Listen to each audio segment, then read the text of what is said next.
Hello, my beautiful and wonderful movie peeps, and thank you for joining me here on another 3C Friday live stream. Oh, yes, yes. Can we hear the claps? I don't have a clap soundbite. I don't know why I requested that. How about I make a funny instead? Your mom. All right, go. We got a great show here tonight, guys. We got Harry Styles in the building. Yes. Adam Sandler will be dropping by, and so much more on 3C SNL. I could have been a TV host, man. I could have done it. I think I could have walked out every night and been like, hey, did you see the news? We'll be back at 5. I think I could have done it. Where were you last week, Unc? 2 reasons. One, there just really wasn't anything really to talk about. I didn't have a good topic, and if I can't think of a thumbnail for the 3C Live, too much stress. Too much stress. Papa don't need it. I'm sorry. And I was filming some stuff, and I was kind of exhausted, if I'm being honest with you, okay? But I'm here now, and Papa knew he was going to have a hella busy week with the Spider-Man trailer, and I wasn't expecting how busy, okay? We got Spider-Man, we got Sonic, we got so many other things to talk about. So, heck, let's round off some of the things we'll be discussing here today, guys. So, a couple of things we'll be looking at here that I got in the agenda is, for one, Michael Jackson popcorn bucket. Why not, right? I just saw this and I added it to the agenda here. We just got the original script and idea for the canceled FNAF movie when it was originally going to be coming out with Warner Brothers. I have not even looked into it or read it. We're going to react to it together the first time. The full cast for the live-action Netflix Scooby-Doo reboot. Is this mystery gang ganging or not? Okay. Minecraft movie 2. They have finally revealed to us who Alex will be playing and who Jack Black was shaking hands with at the end in the post-credit scene. Ryan Gosling admits, yeah, conversations have happened about Ghost Rider, but it's complicated. What is the complicated, Goss? Come on, you're in space with a rock? You can be on Earth and go to hell. Because he's the Ghost Rider, not because I want him to. Just clarify that. Sonic 4. I am surprised. A lot of fans are confused and actually don't want Shadow in the movie. What do I even... What's... There you go. A week off and my soundbite game, terrible. We're going to get it back together though, guys. Then we're just going to spend time just talking more about the Spider-Man trailer. Even though I did my trailer breakdown, there have been a lot of theories, a lot of dissecting, a lot of ideas going on what's happening in this movie. Some stuff I like, other stuff I'm already back.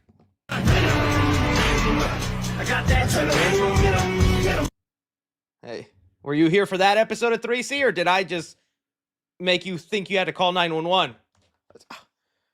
Yeah, he's seizuring, but like I really don't know where he lives, man. I can give you his channel. He's got good content. You might honestly go down a spiral before you go save him. I'd recommend the Batman video. He ate a pizza in the shape of a bat signal. Kind of iconic, really. Okay. So I said, Jesus, bro.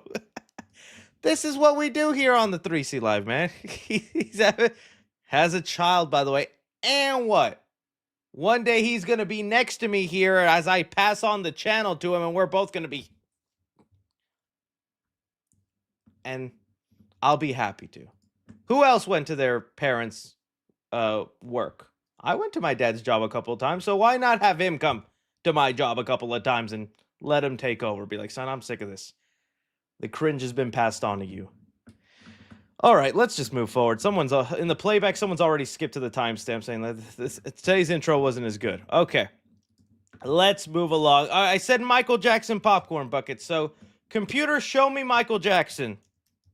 He's dead. When did that happen? Yeah, I'm good today with them sound bites. I got it back real quick. Okay, we know the Michael Jackson movie is quickly approaching, and I don't think it's a movie that needed a popcorn bucket, but I still contend it's going to be one of the biggest movies of 2026. I can't believe how many of you guys laughed at me when I did my prediction for hits and flops of this year, where I said this could be a $2 billion movie, and some of you were like, no, you don't understand. Michael Jackson still holds that power even in death. And so if he puts a popcorn bucket out, well, we've got to pay attention to that too. So first we got to look at it here. Let me see if I can find the rotating video. But it looks like it's going to be of Michael Jackson's hat. Now, I've played these games before. We have gotten a hat before. May I remind you of the Willy Wonka popcorn bucket. There was actually 2 Willy Wonka popcorn buckets, both in the shape of a hat. This was, I believe, Cinemark's. Was honestly pretty dope. Had the nice gold lettering. It's wonderful, nice. And then you got this one from AMC that was just a brown hat. They said, "Hey, this is peak popcorn bucket sales, man. They're gonna eat up anything. You release that this year, I buy it just to throw it back at the AMC employee's face. Hey, man, I just work here. And tell that to your CEO." So, honestly, fine. I really don't know what other popcorn bucket you could have done for this movie. I'm trying to see this. I'm sneaky scrolling. Oh, someone has already unboxed it. It's available like worldwide then? Where do I go to get this? Does it fit in my head? Does it Let's fit? try it out. Let's find out. It does indeed fit in my head. Oh, then it could probably fit It in my actually is head. very, very big. It is indeed, it does seem to be an actual fedora size, maybe even bigger. An actual fedora but- size. Realistic fedora with every popcorn bucket. Okay, that's nice. That seems like... I really don't know what other thing they could have done. This guy's a big with Michael the beautiful Jackson Michael. fan. I tell you, they exist. They exist out there. He's got the tin of it as well. I mean, you know, Michael Jackson was famous for the glove, right? Could they have had like a glove bucket? That could have been fun, right? Just have a little glove. I mean, I'm thinking about like the red leather jacket from the Thriller video. Just have that almost like in the torso of what we just saw right now with that where is it? Orale. With this one, just like that, the red jacket like that.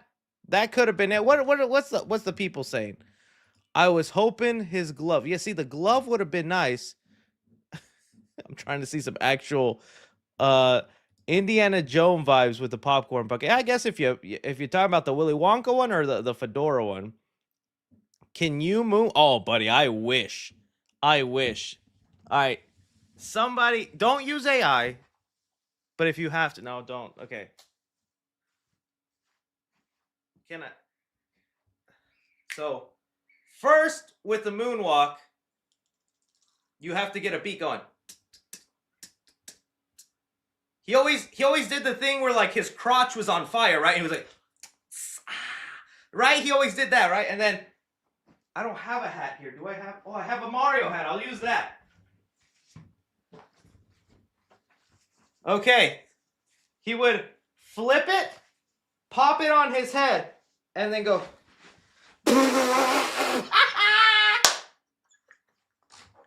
Yeah, bro cannot moonwalk. I can't. I wish I could. I wish I had that in me.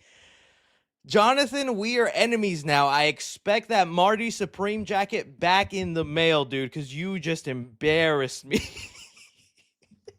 Oh, God. This is my goal. Whenever I finally do my review for Michael, which I have like, what, a month and a half, I will be practicing the moonwalk every day, and that'll be my intro. I have... Someone just said Michael Fatson. Yeah, that's the end of this segment. Glad to be back streaming, guys. Glad to be back. I wish I could moonwalk, man. Let's just, because I left you guys. Let's see let's just look at how good and smooth Michael would do that. Michael Jackson moonwalking. I just have to see it. Where is it? Oh. Look at this. Look at how smooth he does this. Holy moly, man. That's how I rub butter on bread. That's how smooth that was. Let's instant replay. Woo! Come on. Other Michael sounds. Ah! He's probably said that once. Okay. Is the Michael Jackson segment done? I think so. All right. Scumbag, who called you that? No, it's all in good fun. I know you guys mean it well. Hey, I could take a little jab. I could take it. Hey, I'm not gonna cry at my pillow at night. Yeah, so then they called me Michael Fatson. Oh, you want your bottle? Because I have a kid now, if you kept up with the 3C lore. Okay, we've stretched this segment long enough. Let's go on to the next thing. All right, as you guys know, for years, it was a myth, the Five Nights at Freddy's movie. We thought it was never going to happen, that it was just a figment of our imaginations, and that's because it originally was announced like, 2012, 2013, like long time ago, and the movie was first with Warner Brothers, right? They're the ones that had the movie first. It was announced with them. They were going to do the movie, but I do know why. I'm pretty. Hey, Scott, you've left a comment on my channel. Doubt you watched the 3C lives, but if you did, hey man, how you doing? But I'm pretty sure it was because Scott had final say on the movie, and that's also why it took so long when it got to Blumhouse. He just was perfecting that story until it was right, and then it came out, right? So I think that's one of the things. And then for the longest time, the rumor was that the Banana Split movie, you guys remember that one? The Banana Split horror movie was the original script for the Five Nights at Freddy's movie. And I mean, it makes sense, right? It was animatronic characters on a kid's TV show come to life. You could see why Scott maybe wouldn't approve that, because it feels like it's nothing like Five Nights at Freddy's. But it was a dumb, fun movie, and we thought that was probably what Warner Brothers was going to do, since that's what Warner Brothers released. Well, looks like nobody here, because thanks to Johnny Blocks, he let us know the original Five Nights at Freddy's screenplay by Gil Kinnan. Why does that name sound familiar? What has he done? Sorry, guys, I gotta look this up. That name sounds familiar. Gil Kinnan. Oh, okay, yeah, he's done some stuff. He did the recent Ghostbusters, he did the Poltergeist reboot, he did Monster House. Uvula. So it's a girl house. One Piece did that joke. And Tyler Burton Smith from Warner Brothers have revealed. Okay, so let's get into. Do I read this whole thing instead, or I'll just read his? Okay. The story followed a group of 4 nerdy friends called themselves the Warlocks. Okay, rough start already, and made YouTube videos together after stumbling upon the story of the dead security guard, Mike, whose demise happens in the first few pages. Oh, no Josh Hutcherson, what a... And 5 missing children, the group decide to sneak out to the old abandoned pizzeria to investigate what really happened. Also, the owner was a totally different character. There was no William Afton. Oh, dude. Okay, say what you want about the Five Nights at Freddy's movies. I get that movie isn't exactly perfection, and there's a lot of things that could have been better about it. Visually, I do like the look and what Jim Henson Corporation has done, but hey, even with 10 minutes of screen time with Matthew Lillard's William Afton, at least we got him, and we're leading to a movie where he is going to be the big bad Springtrap. To think that they were going to do a movie with no William Afton? Oh, you done goofed. In the script at all, which is ironic since we eventually had Matt sign it. Overall, I remember it having more of a group vibe like The Goonies or Stranger Things, with a pretty conventional setup story and lacked real faithfulness to the source material and FNAF lore. I recall the script did have a whole underground workshop and even an underground amusement park, but I don't remember any crazy government project elements. I also remember the main kid's family was moving away from their town, and he might have had a single mom. Hey, what's your name? Like I said, the plot was pretty familiar and used a lot of storytelling tropes, so my memory's a bit hazy as it's been quite a while since I've read it. Wow. Okay, that's probably as much as we're going to get then from those writers, but just off the top there, I think bullet dodged, no?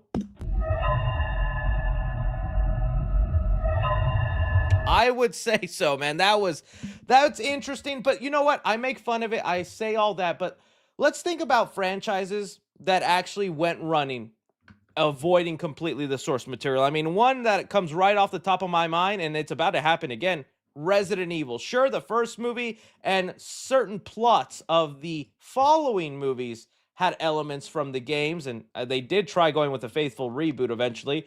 But even now, we're going to get a Zach Kreger Resident Evil that also isn't really faithful to the game storyline, not following that at all. And I could not be more excited for Zach Kreger's Resident Evil. I'm like really looking forward to it, and I'm not really that bummed out that it's not going to follow the video game story. So I'm like, that's one example where it completely works out. For all we know, this could have been the new definitive Five Nights at Freddy's lore, right? This Stranger Things kid plot of kids investigating the pizzeria. It honestly kind of sounds like the opening, or not the opening, but like one of the scenes in Five Nights at Freddy's 2 with McKenna Grace and those kids who are doing paranormal investigating. But someone said the first Mario movie.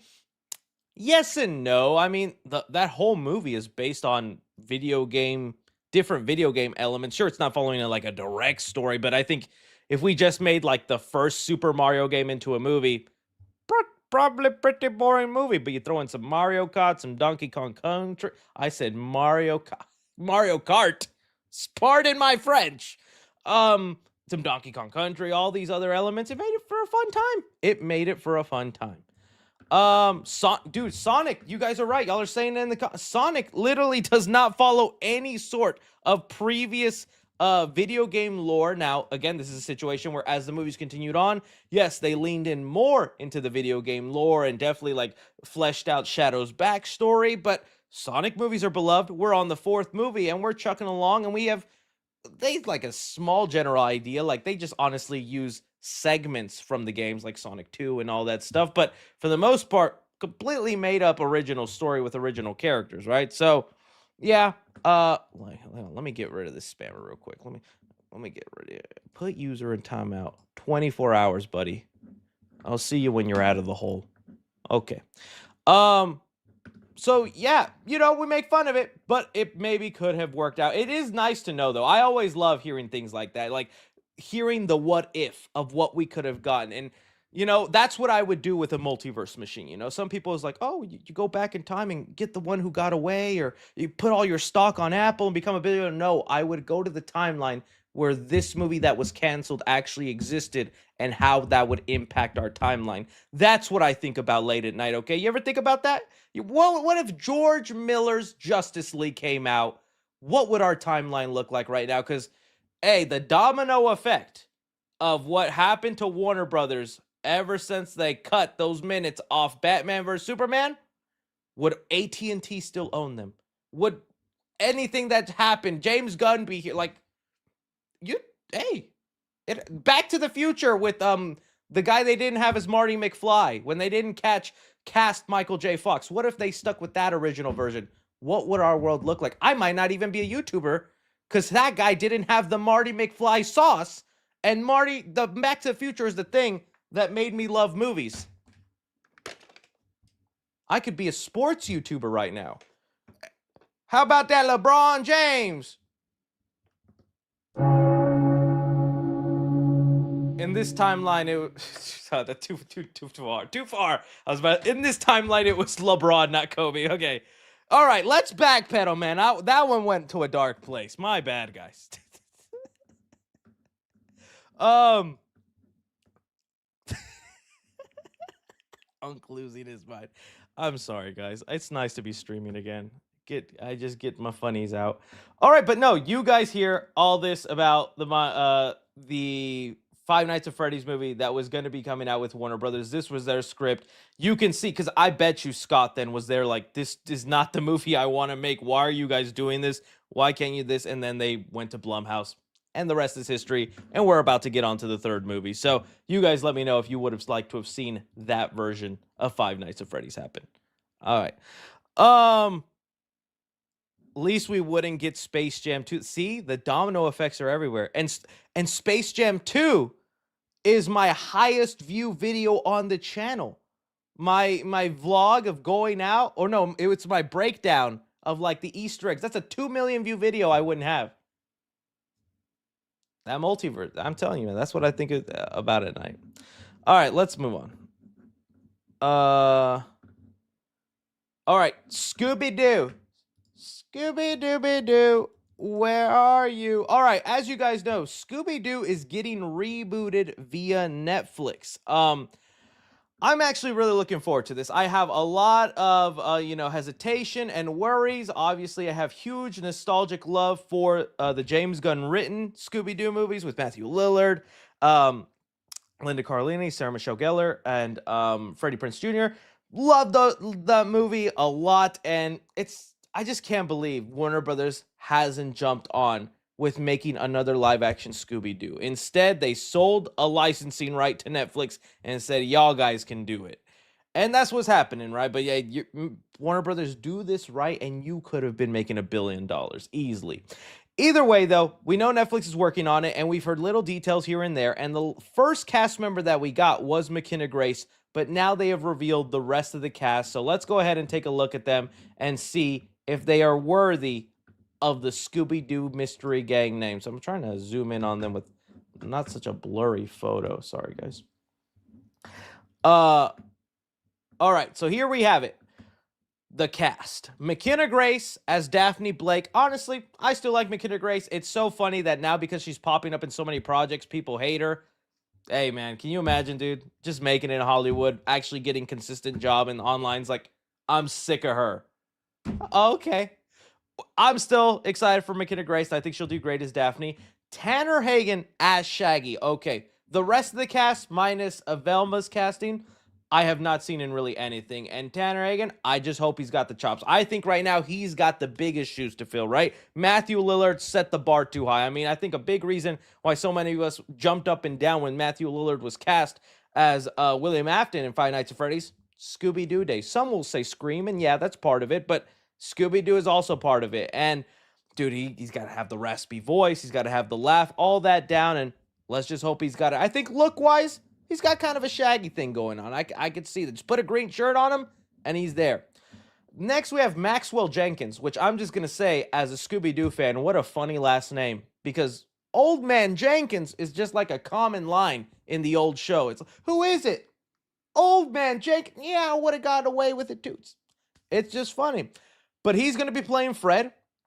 I think that's perfectly fine. Again, Fred to me is I say he's like probably the least interesting, but I bet you there's the diehard Fred fans. But I don't think there's much you need. He's literally just the pretty boy, right? And I know people are like, well, he likes traps. Yeah, I've seen that Scooby-Doo cartoon also.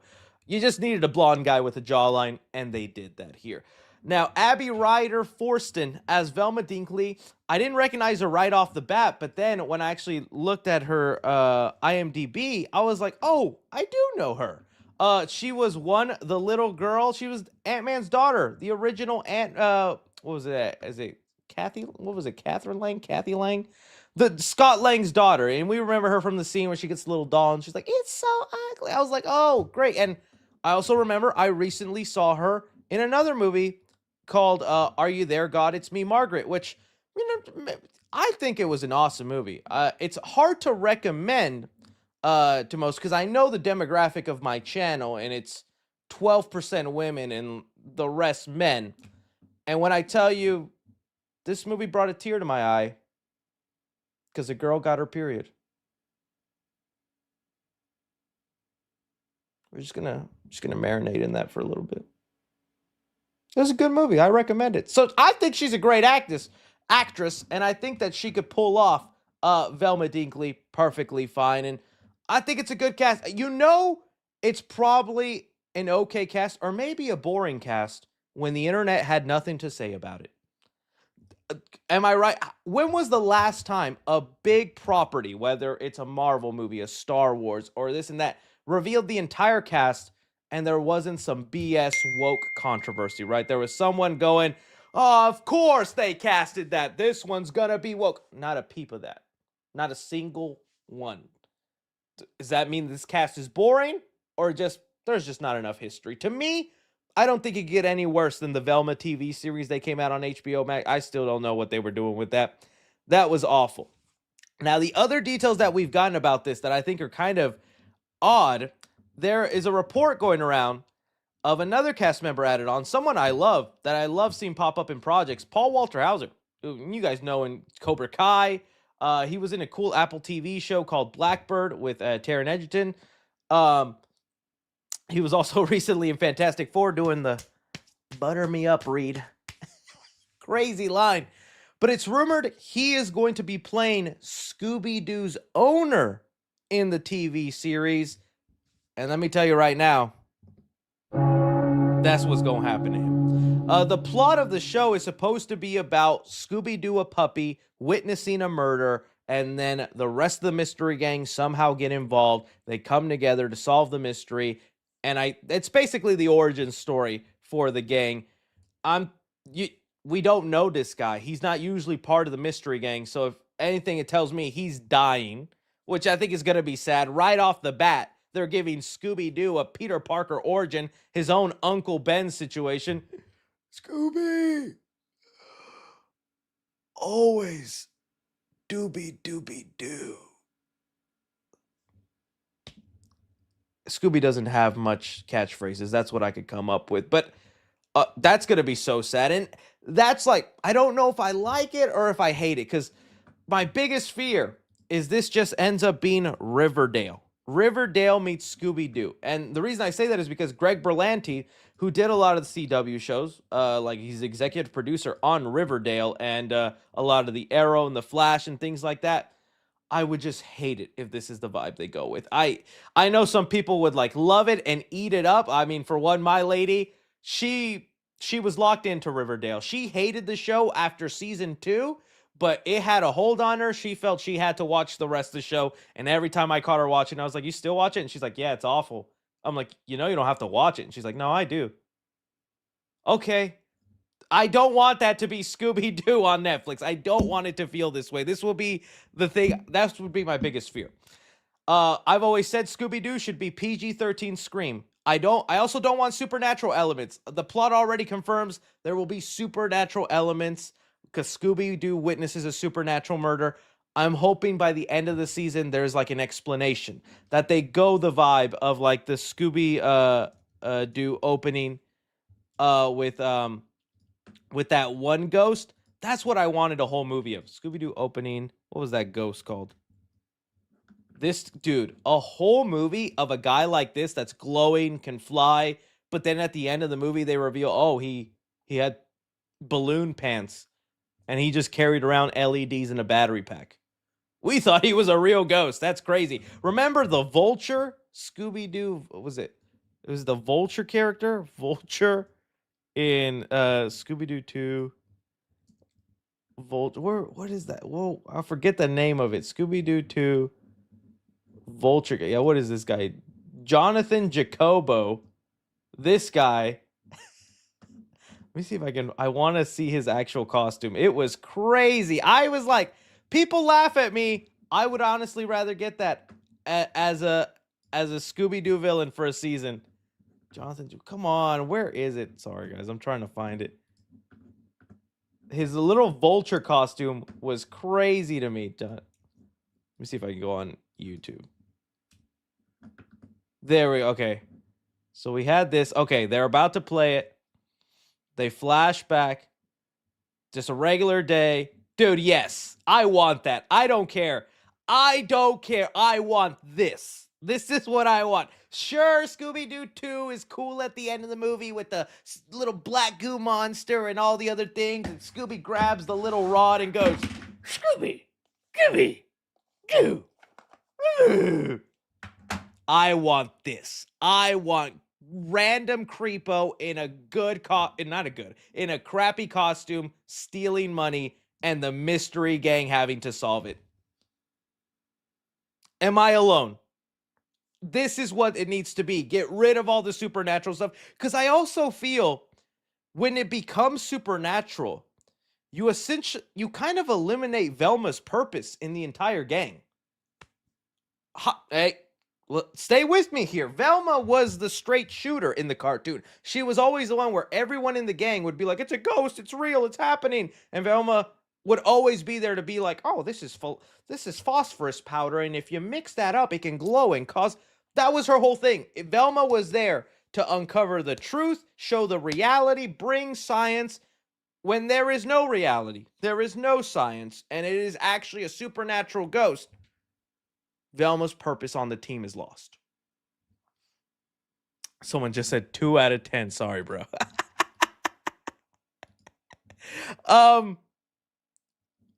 Do why does have a did I heard that too. Was that me? Is one of my smoke detector alarms off finally? I just got this house, so well, it's been a year now. Is that how long the batteries go out? I thought I heard a beeping too. Uh, anyways, what if she's like a scientist? Well, then yeah. It says I'm freezing up. What is it? My Wi-Fi? What's going on here? All right. Anyways, she can be a supernatural expert. You know what? There you go. You cooked. I feel like that could maybe work. I would still want her to have some sort of dig into reality, but if they flip her character to be kind of like intrigued with the paranormal, and she like has given knowledge to herself in that subject, okay, then we got her back. Because Fred can't be the smart one. He can't be the knowledgeable one. He's the good-looking muscle of the group, right? Daphne's the damsel in distress, who essentially works as kind of like the character that ends up getting caught that they need to save. Shaggy's, of course, the cowardly, the scaredy cat along with Scooby, but they always get brave at the end. All I'm saying is this would be my dream right now. It is a movie or a show where it's stuff like this. It's that ghost from the opening of Scooby-Doo. I lost the picture already, but whatever. Stuff like this. That's what I want. I'm happy with the cast. I'm okay with it. Just please don't make it Riverdale. I beggeth you. You guys let me know. You guys let me know. I'm passionate about this. I love the Scooberts. All right, Minecraft. Chicken Jockey. Oh, who's ready for all that to happen again? I know I am. Well, we got revealed. If you remember, in the Minecraft movie, there was a post-credit scene. Kind of honestly a dumb one, if I'm being honest with you. I watched it back because I made a TikTok talking about this and posted it. And so I watched back the post-credit scene, and man, bro, they did one take and called it a day. Jack Black walks up and goes, "Hey, so I'm here, and the treasure chest." She's like, "Oh yeah, it's here." And Alex, it's rough. It's rough, guys. If Warner Brothers wouldn't copy strike me, we'd play it. But whatever, right? If that was supposed to be the hype moment, that was them revealing Tails. That was them showing off how big things go. And now we finally know who is actually going to be playing Alex in Minecraft Movie 2, and it's none other than our Mary Jane, Kristen Dunst. I am honestly shocked and surprised, but it turns out she has campaigned for this role. There was an article, probably take a while for me to find it, but there was an article where she mentioned her kids love Minecraft. She wants to be part of the movies to impress them, which a lot of actors do. They get in projects just to impress their kids. And she was also tired of starring in movies that weren't making that much money, and she wanted a nice back. She missed the Spider-Man days, is basically what she was trying to say. And so that she got it. They were like, yeah, we're fine with that. You want to be part of it? Let's go. So she's going to be now our Alex, and all I can tell you as a casual is I still don't know what that means. And I think even a hardcore Minecraft fan wouldn't be able to tell me what that means. The only reason Alex or Steve have any sort of significance is just because that's the name of the default skins you get to choose from when you start Minecraft, right? But there's not much lore or backstory or intrigue into them, and even if there was, they went a 180 direction with the character where they didn't go with a kid, a teenager, even adult. They went with a middle-aged man with a beard that just decided, I'm a miner now. I live in the Minecraft world, and this is what I do. So Alex could be anything. She could have also have been in the Minecraft world. She could have dabbled into it. She could be a single mom with some kids trying to find some excitement. There's no telling what they do with Alex, but sure, I'll see it. I can't picture Kristen Dunst and Jack Black having out of this world chemistry, but they're both actors I enjoy, so it should be fine. The only other name that did get confirmed with Kristen Dunst is Matt Berry was rumored to be the villain of Minecraft, and they confirm in the articles that, yeah, He is going to be in the movie, so it looks like the rumors of him being the villain could be true. Again, I laugh my butt off with people saying he just looks like an evil Jack Black. But we talking about an evil Jack Black. Well, from what I understand, Hero Brian is something these fans want. And knowing that it's the fans and the meme culture that has actually catapulted Minecraft to the start. They were like $20 million away from hitting $1 billion. They're going to do everything they can to keep that meme ability, to keep those fans happy. If they were begging back and forth for Hero Brian to be in here, some sort of Jack Black evil clone or whatever, sure, let's do it. Now, people are in the chat right now saying they want the Ender Dragon. That honestly seems like it'd be a better fit. Honestly, I just really want to know if they could replicate the success of the last movie. Quality-wise, we know it's going to be up in hill battle. Hopefully, it's as quotable. My thing is they're going to try too hard to be quotable, and then it's not going to be it at all. But yeah, Minecraft movie 2. You guys let me know. Someone just said 2 billion. Well, we'll see about that. We'll see about that. We'll see how it goes. That first trailer will be an indicator. That first trailer will be an indicator for us. But Kristen Dunst, Alex, who else and what else do you want part of the Minecraft movie sequel? Let me know down below. All right. Next up here. Oh, I just looked at it. Now I lost it. Okay. Oh, Ryan Gosling. Okay, so Ryan Gosling is going to have a fantastic weekend this weekend because his movie Project Hail Mary finally comes out. I already posted my review. I plan to want to go see the movie again because I loved it that much. Really great film, suspenseful, on the edge of my seat. But we also got in an interview Ryan Gosling talking about how he's had conversations for Ghost Rider. He said here, Ryan Gosling says he has had talks about playing Ghost Rider in the MCU. It's a complicated situation. Okay, not much to go off, but we have actually heard of this rumor that Ryan Gosling was in talks to Ghost Rider for like years. I want to say at least like 2 years. This has been floating around, going around the ether, and now Ryan has confirmed, yeah, it's been happening. Okay, for one, love him as Ghost Rider. I would be so happy to see Ryan Gosling join the MCU, actually play Ghost Rider. I love the Nicolas Cage first movie. I saw it when I was young, and it was before the MCU. I thought that was a cool movie. I think the effects even kind of hold up to this day, especially the flames on him. If they want to do that with Ryan, let's go. Now, the part where he says it's complicated, I got a couple of theories on why he said that. I think the complication with this is, one, they definitely want him. I think Feige would for sure love to have someone as talented and as big as Ryan on the MCU side, and he would be the thing to catapult a Ghost Rider movie. Like, I think a lot of people would go see it just for him. But I think it's this whole soft reboot thing that we're going towards. Kevin Feige right now is way more focused on getting to this finish line where with the MCU is at right now. In fact, there was another post today that there is a couple more dates that Marvel has put up that we don't know what they're for. It says here, Marvel Studios has added 3 new untitled upcoming movies. July 28, 2028, 29, 29. Now, these again could just be placeholders for now, but these feel like the movies that'll be coming out post Secret Wars, whether they're an X-Men movie, whether they're that Blade movie finally, whatever else it might be. I just think while they want Ryan Gosling to be Ghost Rider, they just can't do it. And it's also the same reason Mahershala Ali's Blade never came to fruition since the time it was announced back in 2019. There was just never a right time to have to introduce these kind of characters. Because I think that's another thing Feige's going to want to do is lean more into the R-rated side of the MCU, tell a little bit more mature stories. Maybe he realizes a lot of the fans that have followed since Phase 1 are now older and they crave that kind of stuff. And so I wouldn't be surprised if a Ghost Rider movie is rated R with Ryan Gosling, but you just can't release it between now and Secret Wars. And even 2 years ago when they were in talks, it was also not a good time for them to come out. It's better for them post Secret Wars, soft reboot. Now we can focus on Blade. Now we can focus on Ghost Rider, introduce the Midnight Suns, do this thing, because that's what we've been hearing, that they might do a Midnight Suns kind of movie, and that's where Ghost Rider fits in. So that's where I think the complication is. It's like, yes, but from what I understand, they're just not moving forward with the movie right now. I think that's what it could be.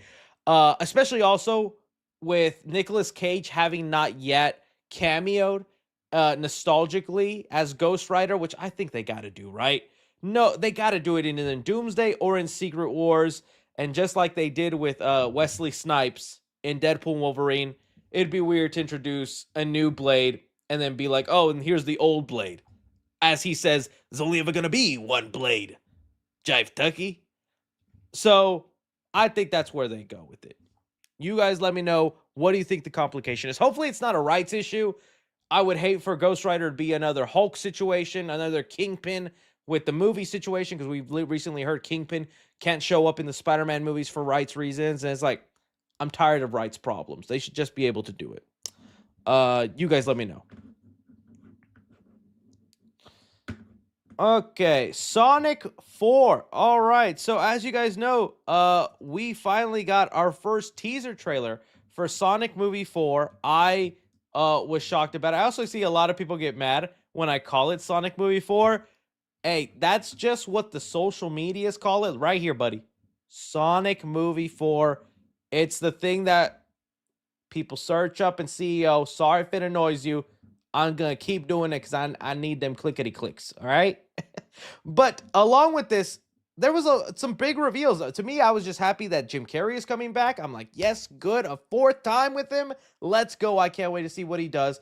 But I was honestly most surprised when it was revealed Shadow was part of the movie. But to me, it was a welcome surprise. I was like, oh, I honestly thought he would get his spin-off movie. We'd see a solo film, and like wherever he ended up in the post-credit scene, we just follow a story with him, and then they could introduce other characters like Rouge. Gunnar, raise your hand if you know Rouge. Good boy. Other things like that, or tell other stories with just Shadow. I really was not expecting him to be one of the main characters or one of the supporting characters for this Sonic movie. And let me tell you, turns out a lot of Sonic fans also did not know that, and they were also kind of taken aback. I want to pull up a couple of reactions here where I was like, really? That's how some of y'all are feeling? I thought this was like, I thought we would all be cheering at this kind of stuff here. So let me get this off.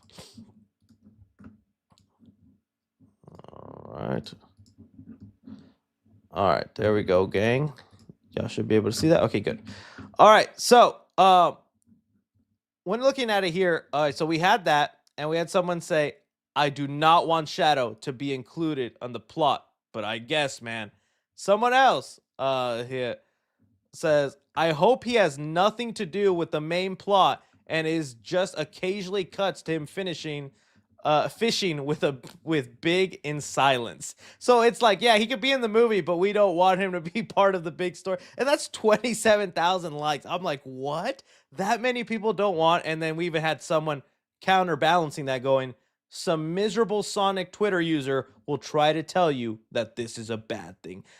And so I'm honestly like, why? Is it a situation of there's just too many characters already in the movie? Which, yeah, maybe I can agree. We already found out Nick Offerman and Ben Kingsley are going to play other CGI characters in this movie. They're going to be voice actors, meaning there's going to be more people that we don't see from that announcement in there. And knowing the story of what they're going with, I'm also, or what we think they're going with, this time travel plot where Amy comes back, says, hey, post-apocalyptic future, or like an alternate timeline where Sonic didn't exist and Eggman gets to rule. Where does Shadow fit into that? How does he factor into all this? And will he have a lot of screen time? And you know what? That would honestly be my biggest fear, is he does get a subplot.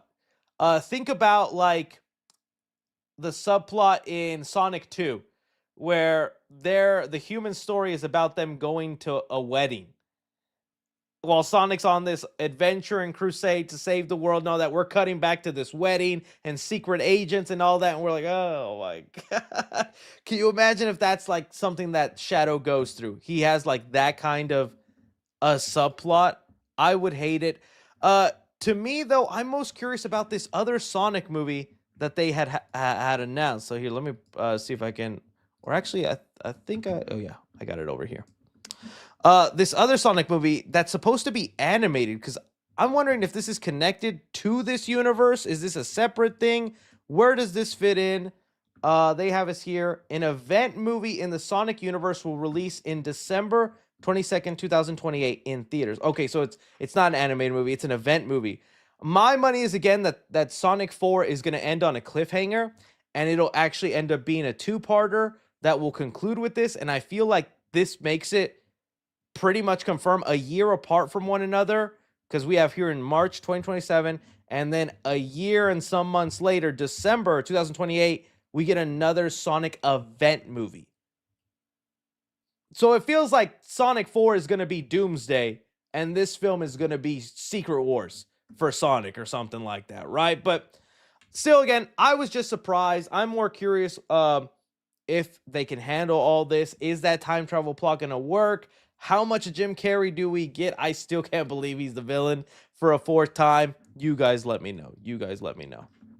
Silver. I want Silver, but it is funny how they're kind of Amy's feels like it's taking up his spot. And to me, if they do introduce Silver, it'd be the way to do it in a cliffhanger. Still continue the time travel plot. Maybe they mess with time, try to fix things in a way. Silver pops up at the end going, "You've made things worse. Come with me if you want a hedgehog." You know? Jim's scary. I don't deserve you guys. Y'all are pretty good at this. All right. Let's talk about Spider-Man. We're going to be talking about Spider-Man for a good long time now, muchachos. So settle in. The Spider-Man talk is about to begin. Holy guacamole, guys. Can you believe we finally got the Spider-Man brand new day trailer after all the waiting, the wondering, and everything going on? It's here. It's out. And I already did my trailer breakdown. It's right here.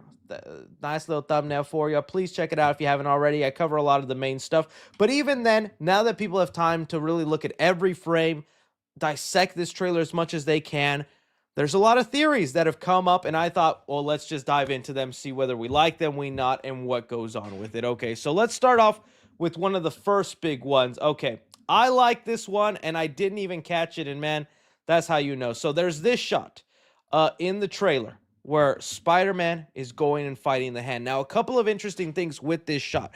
If you guys remember, the leaked trailer that came out in December had this same shot in it, except background completely different. The background was actually in a prison.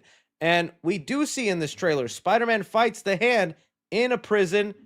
He's going on, he's beating them up. They're all there. But here, he's fighting them outside. Now, obviously, the fight could continue on, and Spider-Man goes outside and all that. Now, people were actually focused on the underneath part of Spider-Man, right? You see here this empty space, and it felt, again, like the No Way Home days. Like, see, pull it up, Spider-Man, No Way Home. And it's that shot where they are, like, all going and fighting.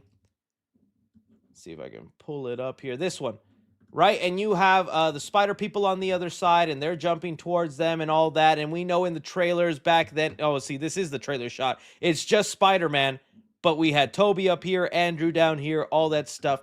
People are thinking it's the same situation, but somebody else convinced me, no, it's the opposite.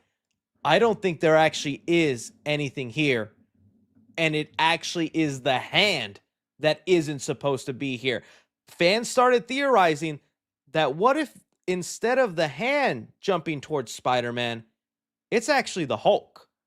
And they have digitally replaced the Hand right there, maybe just because either the effects on the Hulk aren't done, or this is just Marvel's classic thing of subverting expectations. You expect to see a shot like this, but when you actually see the movie, it'll be the Hulk.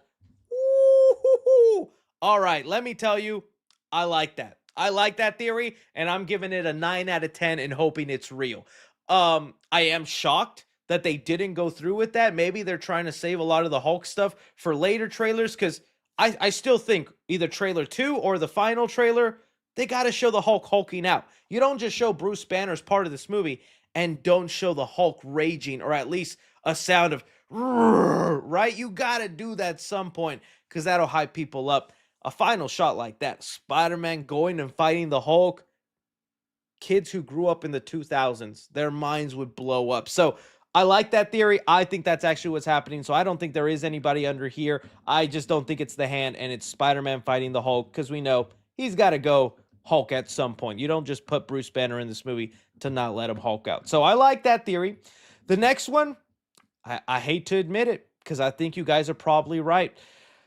I was saying, and it's mainly because the leaked trailer was, fuzzy. You could barely hear the audio. We all thought the person narrating the trailer was Marvin Jones III, who we know is going to be playing Tombstone in this movie. Another character that they're hiding right now in the marketing, that they're not really showing off, and that's fine. Don't need to show everything in the first trailer.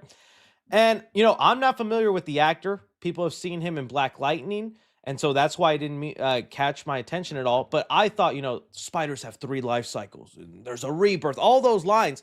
I just figured it was him because I'm used to Tombstone in different mediums having that deep voice, right? And although I went and eventually watched some clips of this actor, yeah, that doesn't sound like him, but I think you could also easily do a voice, right? Just because his natural voice doesn't sound that low. As Tombstone, he could lower his voice and do something and maybe match that pitch. But people were right. I can't unhear it now. That is the voice of Keith David. It sounds just like him. That's the voice that people are saying that they're hearing. I don't know how I didn't catch it right away. I do like Keith David. And now when I hear the track, I can't unhear it. And so now this has sparked even more theories online where I don't even know if I could catch them here. There's 2 people that Keith David could be playing in this, and I don't know if I like either or. All right, so for one, it hasn't been confirmed. Again, it's just fan speculation. I even saw people tagging Keith David on social media, and he hasn't responded, but it hasn't been 100% confirmed. This guy could just be doing it. I also don't like the theory that Marvel hired Keith David to dub over Marvin Jones' performance. I think that would be kind of messed up, man. And the reason people say that is because I think Keith David also voiced Tombstone in Spectacular Spider-Man, did he not? He was the voice of Tombstone in Spectacular Spider-Man, and he did a great job with that voice. So maybe Kevin Feige's like, yeah, let's just have that voice. Maybe because Marvin Jones isn't a big enough actor, and Tombstone is supposed to be kind of like the actual big bad of Brand New Day. I would feel kind of sad for the actor. It's like, let him use his voice. Let him own in on the character, right? But instead, what we're getting is this one. This tweet went around like crazy, and some people just took it as fact. Because the voiceover is focusing in on the scientific aspect of a spider, right? Saying spiders go through 3 life cycles, this and that. Well, that does sound like a scientist maybe explaining something to Spider-Man. We did see a shot in the trailer here where right when Peter is trying to go to Mark Ruffalo, he's getting scanned.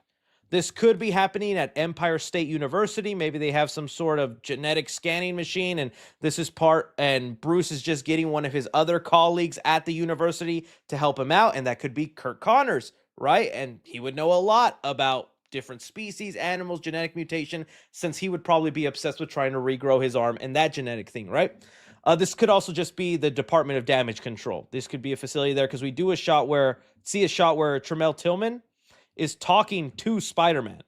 So, like, there's going to be a scene where Spider-Man is sitting down at the office talking to the head of Department of Damage Control, and they're like, hey, while you're here, step into this real quick. We want to do something, right? So it could be that. But, all right. I actually would prefer this one. This one I like. I just don't believe it because we just so recently got the Lizard in Spider-Man No Way Home, and all signs to me point that Marvel just does not want to do too much of what has happened before. They talk about that, yeah, we're eventually going to introduce our Norman Osborn. We'll eventually have a Dr. Ock for Tom Holland's Spider-Man.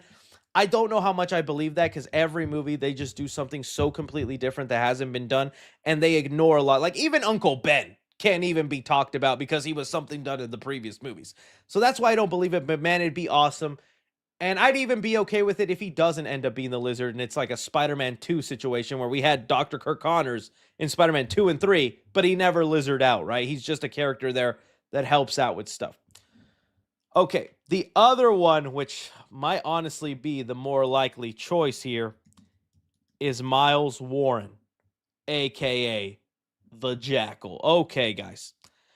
This one, I don't know. I'm scared. Somebody put that meme from Squid Games of the guy going, I'm so effing scared.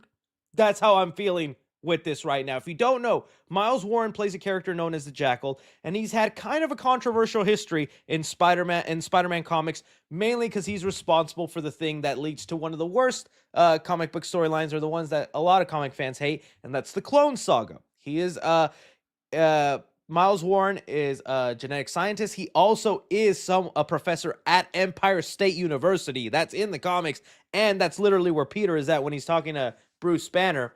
But there's also some icky stuff that goes on because he falls in love with Gwen Stacy, tries to clone her, and can you blame a guy?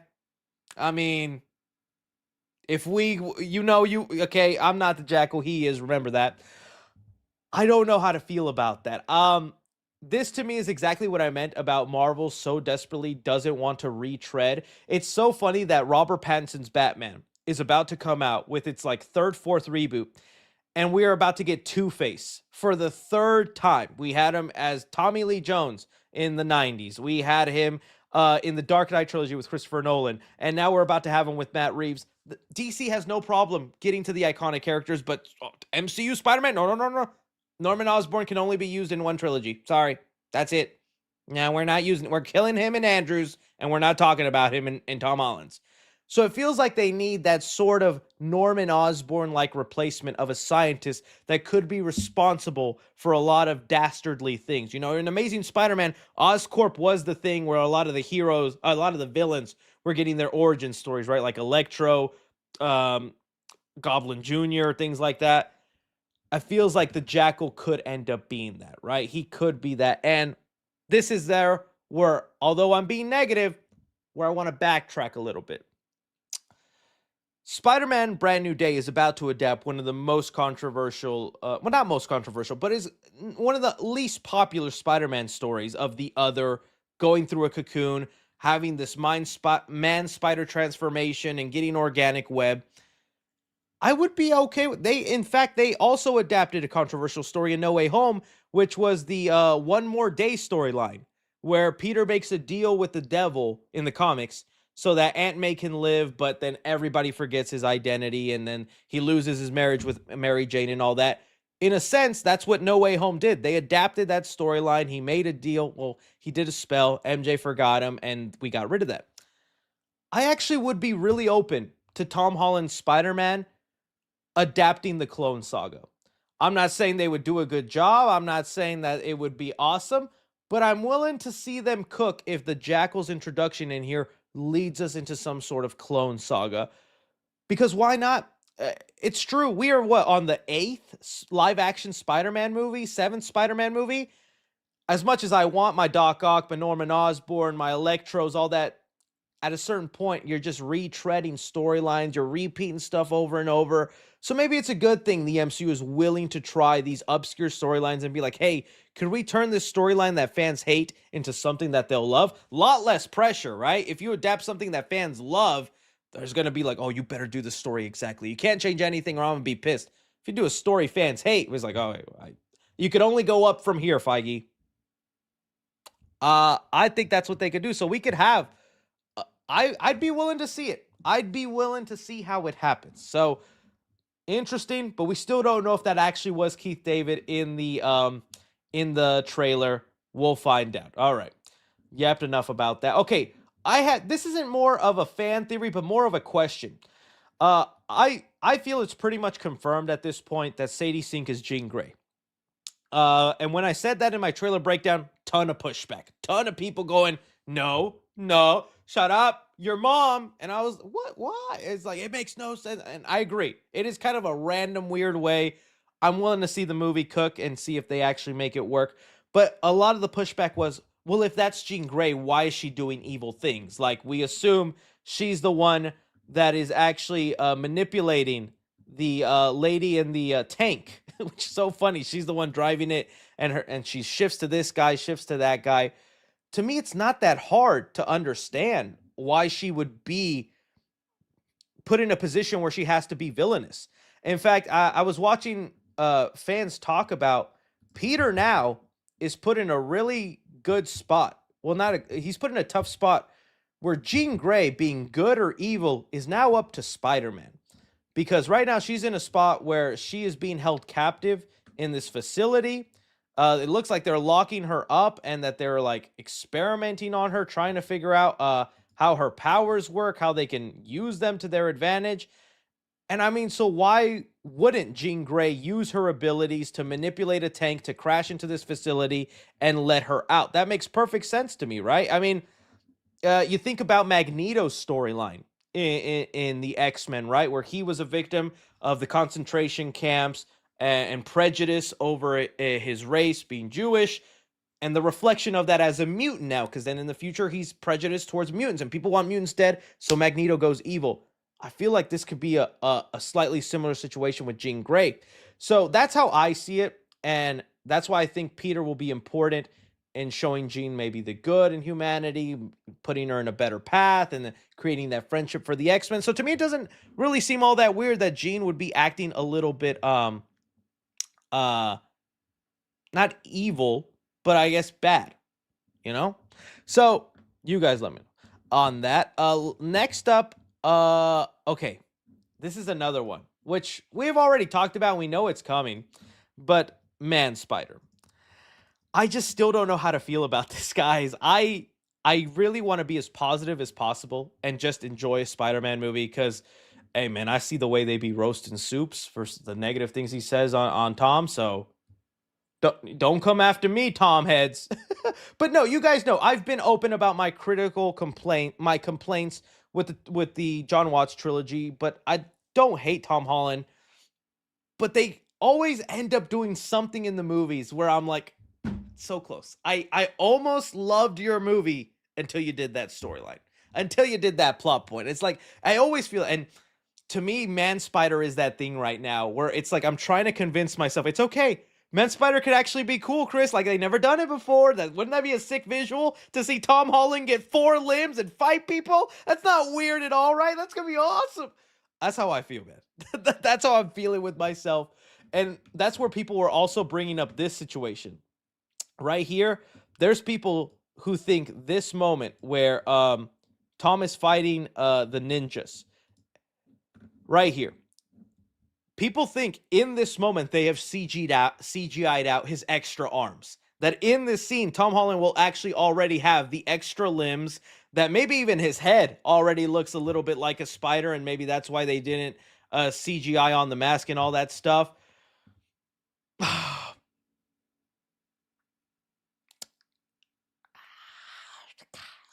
Okay.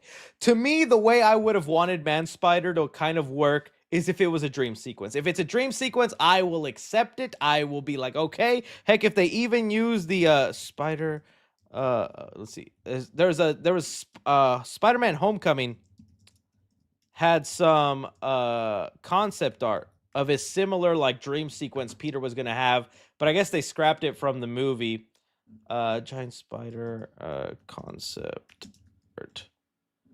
Yeah, this right here. See, if it was something like this, bro, in the big screen in the theater, I'd be like, how are you? Something like that, though, would be sick, right? Kind of like a mind melding manipulation thing. There's an internal battle. I mean, Spider-Man's going to be in a cocoon at some point in this movie.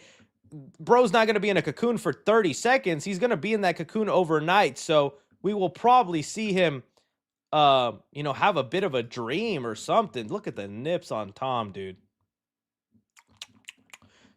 That's a handsome guy. So that's where I'm at with it. Because some people are thinking we're gonna get like a Man Spider versus Hulk fight, and that's how Spider-Man will be able to go toe to toe with the Hulk for a little bit. When in my mind, Spider-Man can already go toe to toe without being Man Spider. But, I don't know. I don't know how. Someone said he's a kid, by the way. Nobody, no. Not no more. Those aren't minor nipples right there, dude. This is, I believe Peter Parker is like 22 at this point. That's fair game, buddy. Don't you dare try to come at me like that again. Bro's been waiting. All right. So, am I the only one, still like, basically this theory is, will we see Man Spider in a dream sequence, or will he actually be mutating in reality? And how do we feel about that? Because I am torn. I want to be able to like it, and I'm sure maybe the movie will convince me of that, right? Last one I want to talk about that isn't so much. I'll touch upon this one in a sec. Some people are just reaching. Some people just want attention, and this is who I think you are if you believe in this. People are like literally pausing this, zooming in on Tom Holland's eyes, and going, "I can see MJ."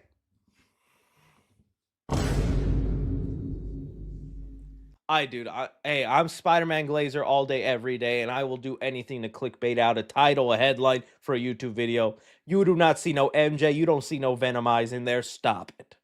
All right. Someone said that's Venom, bro. Oh, no, here we go. Here we go. It's funny because people are saying that you can see, oh, it's Venom in there. What is he staring at Venom? Eddie, his eyes are black. That's crazy. It's my best Venom impression. To me, this is also going to be an interesting part of the movie, because it sounds like whenever Peter's eyes go black like this, he's going to be more aggressive. He's going to be a little bit more evil. And so I don't know if MJ is actually there, or a scooper, which is what my theory is, just said that, knowing that in this scene, Peter is having a conversation with MJ, and he has like a Man Spider moment, and he's like, I got to get out of here before I bite somebody. Now I'm like, okay, buddy, well then don't lie and say you see it in the eyes, and just tell us you know what's happening in this scene. Don't lie to us, all right? But we'll see. The theory I was wanting to get into that isn't really there. Look at the way Ned kind of looks at Peter in this moment. He looks at him a little confused, or like, I want to say angry. Okay, watch this here. Just focus on Ned. Okay, maybe more of a concern, not so much angry, but still, he doesn't look happy. Okay, this is where I think they could actually cook in this trilogy, and I hope they go down this route, and if they don't, missed opportunity. All right.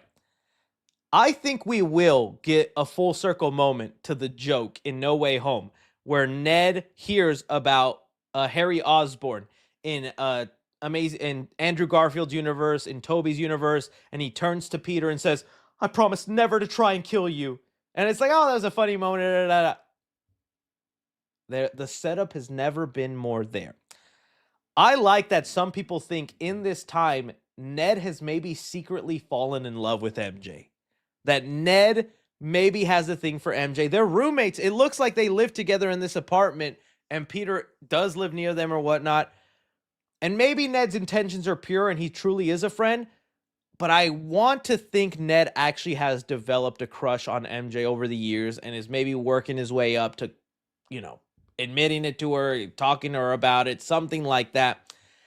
And that will then again be the turning point between Peter and MJ. I think in this scene, Peter stumbles upon their private room that is outside of the party space, and Ned catches Peter going, "What are you doing here, dude? The party's over here." Like, he's going to be, and that's going to be like the icebreaker. First impressions mean everything. That's Ned's first impression of Peter, is he's a snooper and he's going where places he's not supposed to be. He's like, "What are you doing here, dude? This is MJ's room. Get out. What are you, panty sniffing?" Yeah, I do it too, man, but we can't do it at the same time. So you go out first, take watch. I'm going to go here, and then we'll switch. But don't sniff the same ones, dude, because that's just weird. And we're not weird. There's a reason that Panty Raid episode never got played again on Nickelodeon. See what the humor ends up happening years later? Okay. And so I truly feel that then. I feel Ned is going to be suspicious of Peter a lot in this movie and be like, I don't like him. I don't like the vibe I get from him. He seems off. I'm not cool with him. And then we got our little things that could lead us into Hobgoblin. I'd be so down for a Hobgoblin. If we're not going to get Norman Osborn and a Goblin Jr., which honestly, I was never a fan of Goblin Jr., whether it was, what's his name? Not Dave Franco, James Franco, or even Dane DeHaan. I'd actually rather see a Hobgoblin type of story. So that's what the vibe I'm getting here, and the way Ned's looking at Peter. So I hope that's where they go. And tying it back to our theories about Miles Warren, we don't know if they graduated college. I assume so. It's been 4 years. That's usually how long it takes, you know, if you stick to it, to graduate college. They were at MIT, that's in Boston, right? So they moved back to New York. Maybe he's getting his master's, right? And so he's going to Empire State University. He has an internship under Miles Warren because Ned was also smart. Right there. Miles decides to test a goblin serum on Netty Boy. Just give me my check, Feige. I'll be waiting for it. Yeah, so someone said Chris looking like Josh from Drake and Josh right now. Okay, the later seasons where he lost weight, or the early seasons where he was like, headaches, you give me headaches. You know, he's spazzing. That was a weather episode.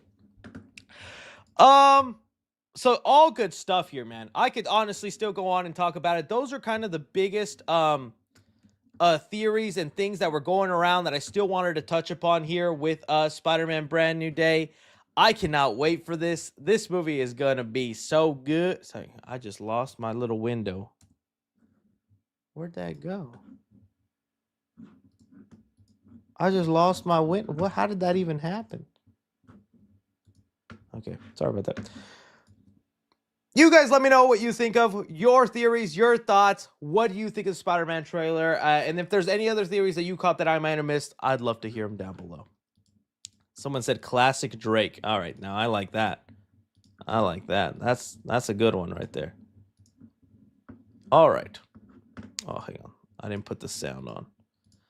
I believe that was our final topic for this. So that means it is time to go into your submitted questions. I'll take a quick peek to the Reddit because I know. Oh, nice. Hey, I kind of killed it there. Who does bro think he is? Bro's not Michael Jackson. Bro's Mike Johnson. I tried, guys. I tried. I actually look pretty fly. I make some Nike sweats look good. I hope your girl ain't watching this stream. All right. So is it IDK Chris? You gotta admit this looks like MJ's. How, bud? How? The only way I kind of see a face is if this is her hair and this is one eyeball and this is a forehead. But if that's the case, that could be anybody, dude. That could be a coworker, that could be your grandma. Does not have to be MJ. I truly do not see nothing. Does anybody?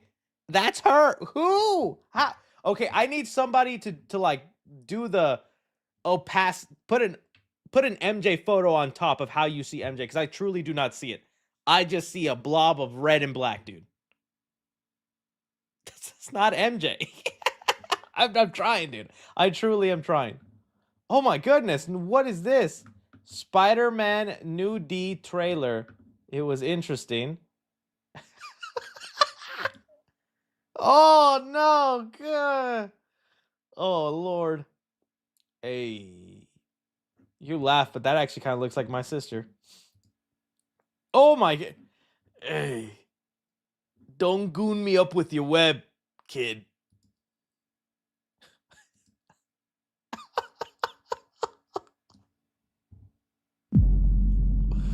That's horrifying. That's horrifying. I did see it. I enjoyed season 2. I'm sure someone will probably ask me in the super chat, so I'll go deeper into it in the super chat. I don't want them to waste their super chat. Choose your movie to see early in a fan screening. Oh, I'm seeing Doomsday early. I'd rather see Doomsday early. I'm still excited for Mortal Kombat 2, but dude, for everything we hear about Doomsday, I need to see it early. What is this? Please come back to Letterboxd. We miss you. I know. I'm so bad at that. What mask and robe do you use? The robe is the most important part. The mask really could be any of them. From that distance, it doesn't matter. But the robe is the 25th anniversary robe. That's the nice robe you want. So just look up Ghostface 25th anniversary robe. Cinema. Orale.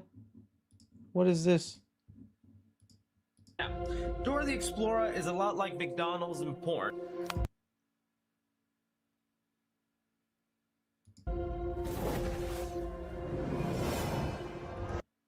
If that, yeah, that clip will never escape me.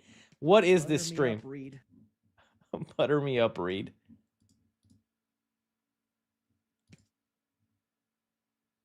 Butter me up, Reed. Dude, how does this keep? You know how many screenshots this is? Is this like an issue I have?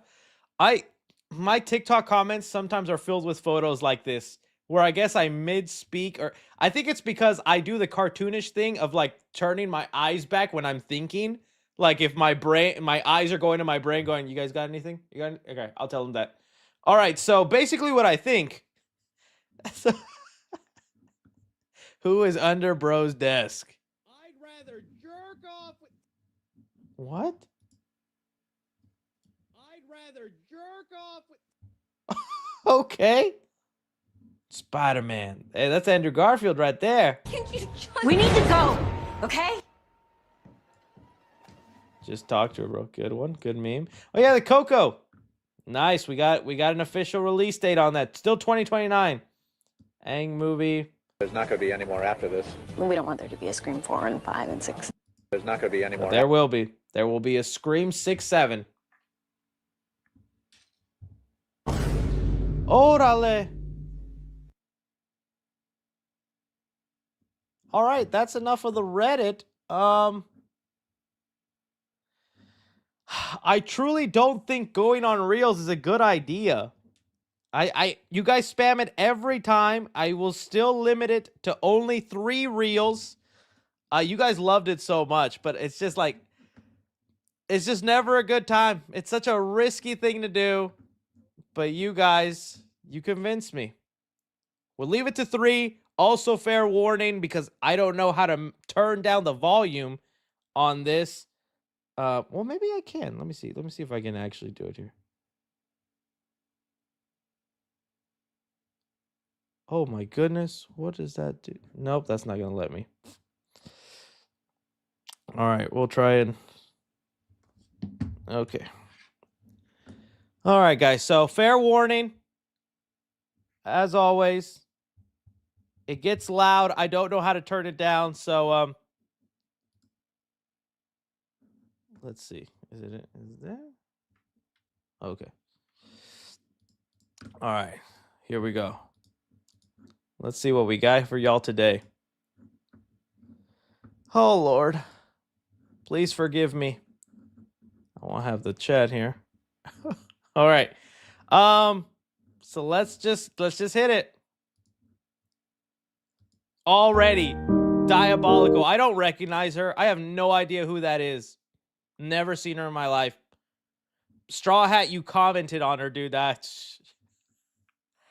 I don't know. It's just a girl going to a theme park. I think that's cool, guys. So far, so good. What? Huh? Oh, it's G Fuel. Today, It's G Fuel lad. My God. Again, fair. I do not scroll on Instagram Reels. I have to make that clear. I will happily scroll on my TikTok, where I do scroll all the time, because that's a curated feed and that is based on my likes, and it's nothing weird about that. I never go on Reels, and the reason I do is because it's always gooner content. As proof.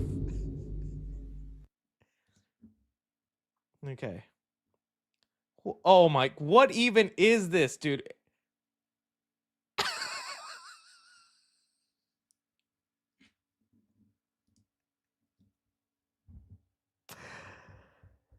YouTube, I need you to forgive me. I need you to understand it was just a guy hiding behind a plant.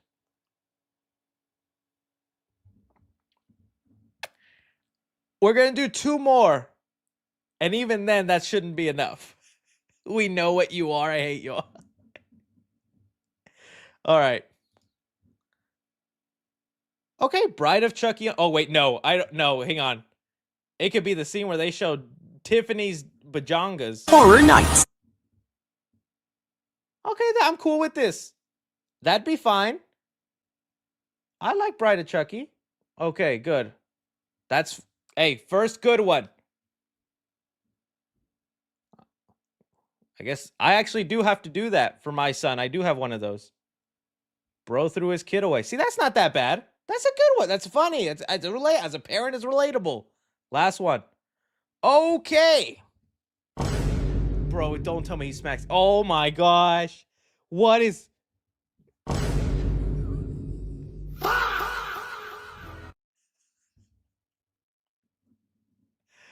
What do the comments say?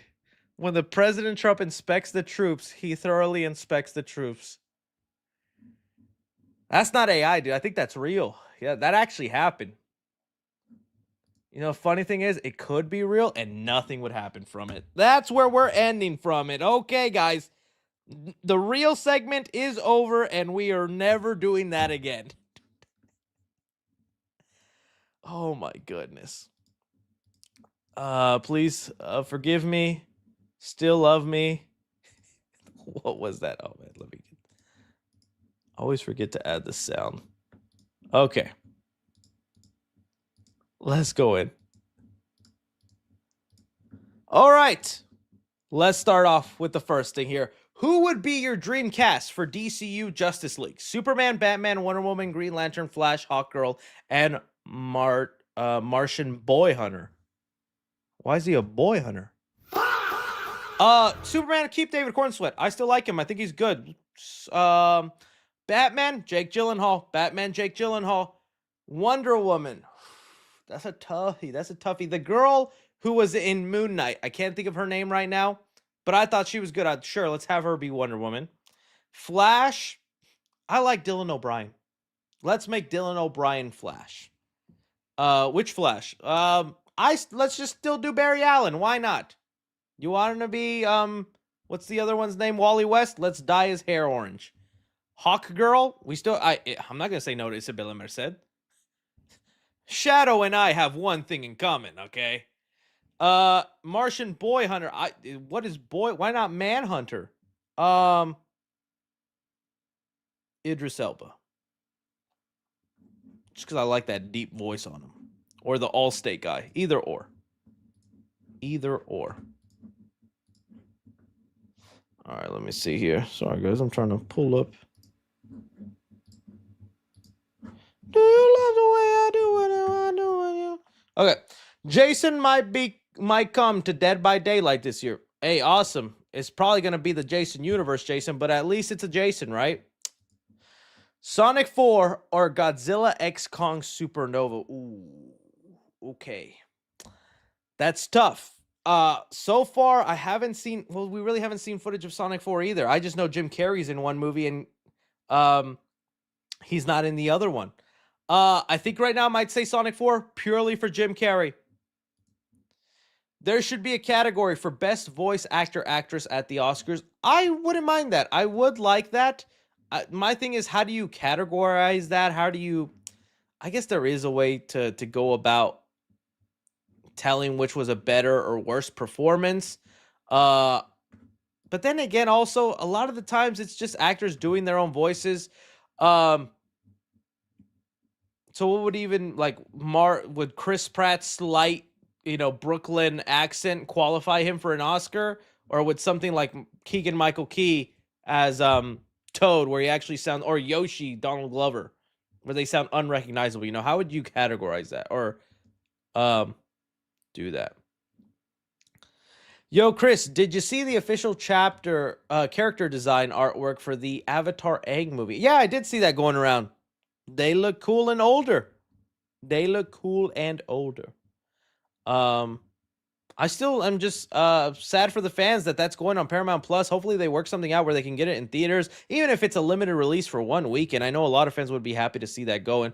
The movie was made to go to theaters, so why dump it on streaming, All right, rip Chuck Norris. Yeah, R.I.P. I didn't know much about Chuck Norris. I didn't grow up watching much of his stuff. The only things I knew about Chuck Norris were the memes. That was like the earliest memes I can remember when the internet was beginning. Back when it was a Me Gusta meme or the troll face meme, there was Chuck Norris memes of like, what does the boogeyman fear under his bed? Chuck Norris. Oh my god. How do you come up with this? And it was just stuff, that's all I really knew. But I mean, oh yeah, and he did this in Dodgeball. Still RIP. Mario Galaxy coming, Sonic 4 filming, and FNAF 3 with more writers. Oh, I'm hyped for all 3. Yeah, dude. It's gonna be, gonna be eating good. A lot of nice stuff coming up. With having a baby, how many movies and TV show with having a baby, how many movies and TV episodes do you currently get to watch weekly? Do you have to watch films in 30-minute chunks? No, thankfully, my lady's very understanding of that stuff, and whenever I have to sit down to watch something like for work, like okay, like I'm currently right now going through the Daredevil Born Again season 2. I can't say my review on that yet. I will whenever I'm allowed to. But as I'm watching that, she's just taking care of the baby. And if the baby's calm and quiet, well, he'll sit with me and watch some Daredevil. And I'll be like, see, son, that guy's blind and has powers. So what I'm about to do with you is because I love you. I made my kid blind so he could be like Daredevil. Now he has the aura of Matt Murdock and a father who looks like Foggy. So no, I'm still able to. Just life still happens, man. Life still happens. You got family events, birthday parties. In fact, I'm married into a big family. I don't have that big of a family here. I have an aunt, cousins, couple of brothers and sisters. But dude, my lady's family, gigantic. When I tell you I have a birthday party to go to for a family member every weekend, I am not exaggerating. So some of that stuff sometimes just catches up, and with the new baby, every family member wants to meet the baby. Which character should appear before Sonic Endgame? Well, Silver, I think for sure. I think Chaos has to be the big bad. And I think you have Robotnik on the team of Sonic. Do you agree with Campia's list of Oscar problems? I did see some of it. The thing I agree with the most, and I saw people say this, and I do think so. Let's cut the jokes when presenting. I literally think you should just have the people walk up, look at how beautiful Zendaya and Robert Pattinson look on stage, and they just say like a line of the importance of the category, like supporting actor is there to support the actors. The nominations are. Just like that go. No need to do a little funny banter or a joke. Let's be honest, 8 out of 10 times, it's never actually funny. I feel like all the times I remember there actually being a funny joke, it just doesn't happen. So I think it'd be better if they don't do that and they just leave the funny stuff to Conan, because Conan was doing great. I liked all his bits and his cutaway jokes, and I feel like that would save at the time. Definitely also don't cut off the people with the with their awards, given their speeches. But who knows? I'm very curious what the Oscars will look like when it's on YouTube in 2029, because they don't have to hold themselves to a broadcasting schedule. That's a lot of times why the Oscar is on a crunch, right? Because they have another show to get to. They have a program after the Oscars. They have a schedule to follow. They can't just run it long forever. When the Oscars is on YouTube, there is no broadcast schedule. Oscars could be 4 hours long. Please don't do that, but it could. So maybe the Oscars will feel a little bit more loosey-goose, or there won't be as much tension. Because I don't know about you, whenever I watch the Oscars, I get anxiety when someone's speech goes over like 30 seconds. Because I am just like, oh, they're about to play the music. Dude, stop talking. They're about to play the music. They're going to play you off. Oh, I don't like that feeling. That's how I feel whenever I watch the speeches sometimes. And I don't want that anxiety. I just want to be like, they're not going to get cut off. They get to say what they want and we'll continue on. Yeah. Am I alone saying that I don't think Spider-Man is going to be peak?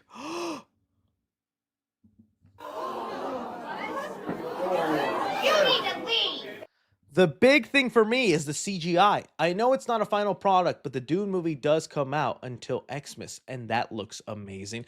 I think a lot of that part is too, there's minimal I think comparatively, there's probably less CGI shots, or maybe not. Maybe that's how good it is. I will say this, though. While I agree, there's definitely some shots in there that looked a little wonky.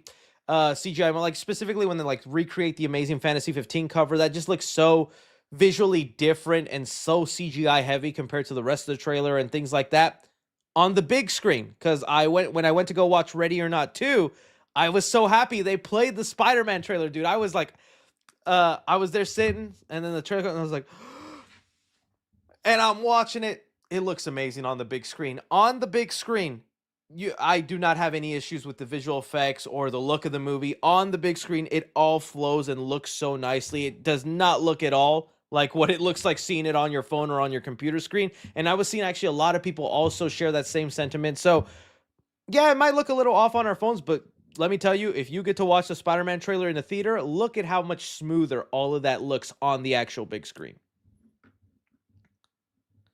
But hey, man, yeah, you're not alone. Not everybody loved it. There were some people that missed the John Watts like tone and vibe, and they're like, I don't like this new style. But yeah, you're fired, Reed. Just kidding. Loved Dan Romero's orchestral work on the Stranger Things finale, like One Final Spell, I'm Not Afraid Anymore, and I Believe. Did you like it? Yeah, I think they always have a good use of the music to hype up the moments. I do just wish the things happening on screen better fulfilled those moments, because I just still can't believe the finale was them fighting a big old monster with nobody even getting a scratch in an empty desert. Netflix and Sony Pictures Animation on a live-action hybrid Dragon Tales family film reboot coming from... What? Is this real? When did this get announced? I used to love Dragon Tales. Is that a real thing? Dragon Tales. Dragon Tales, I don't see none. Are you like just giving me a suggestion? Or is this a real thing? I could right now sing the Dragon Tales, Dragon Tales. I wish I may, I wish I might go to a place. I forgot it. I don't see that, but if they do it, sure. Why not, man? I don't know why you got me hyped up for that. I think you might have fell for some Facebook, Instagram posts, dude. That stuff is everywhere, dude. I can't tell you how many times I decide to scroll on Facebook and it says Jenna Ortega's Gwen Stacy. No, she's not. But it has 400,000 likes and people commenting going, oh, this is going to be a good Spider-Man movie then. We're cooked as a society. Hey, Chris, did you see the official artwork character designs of the adult gang from the Avatar and Aang movie? Yeah, I did. I liked it. I thought they looked good. Aang's got that jawline and that bald head. And when I say bald, I went bald head.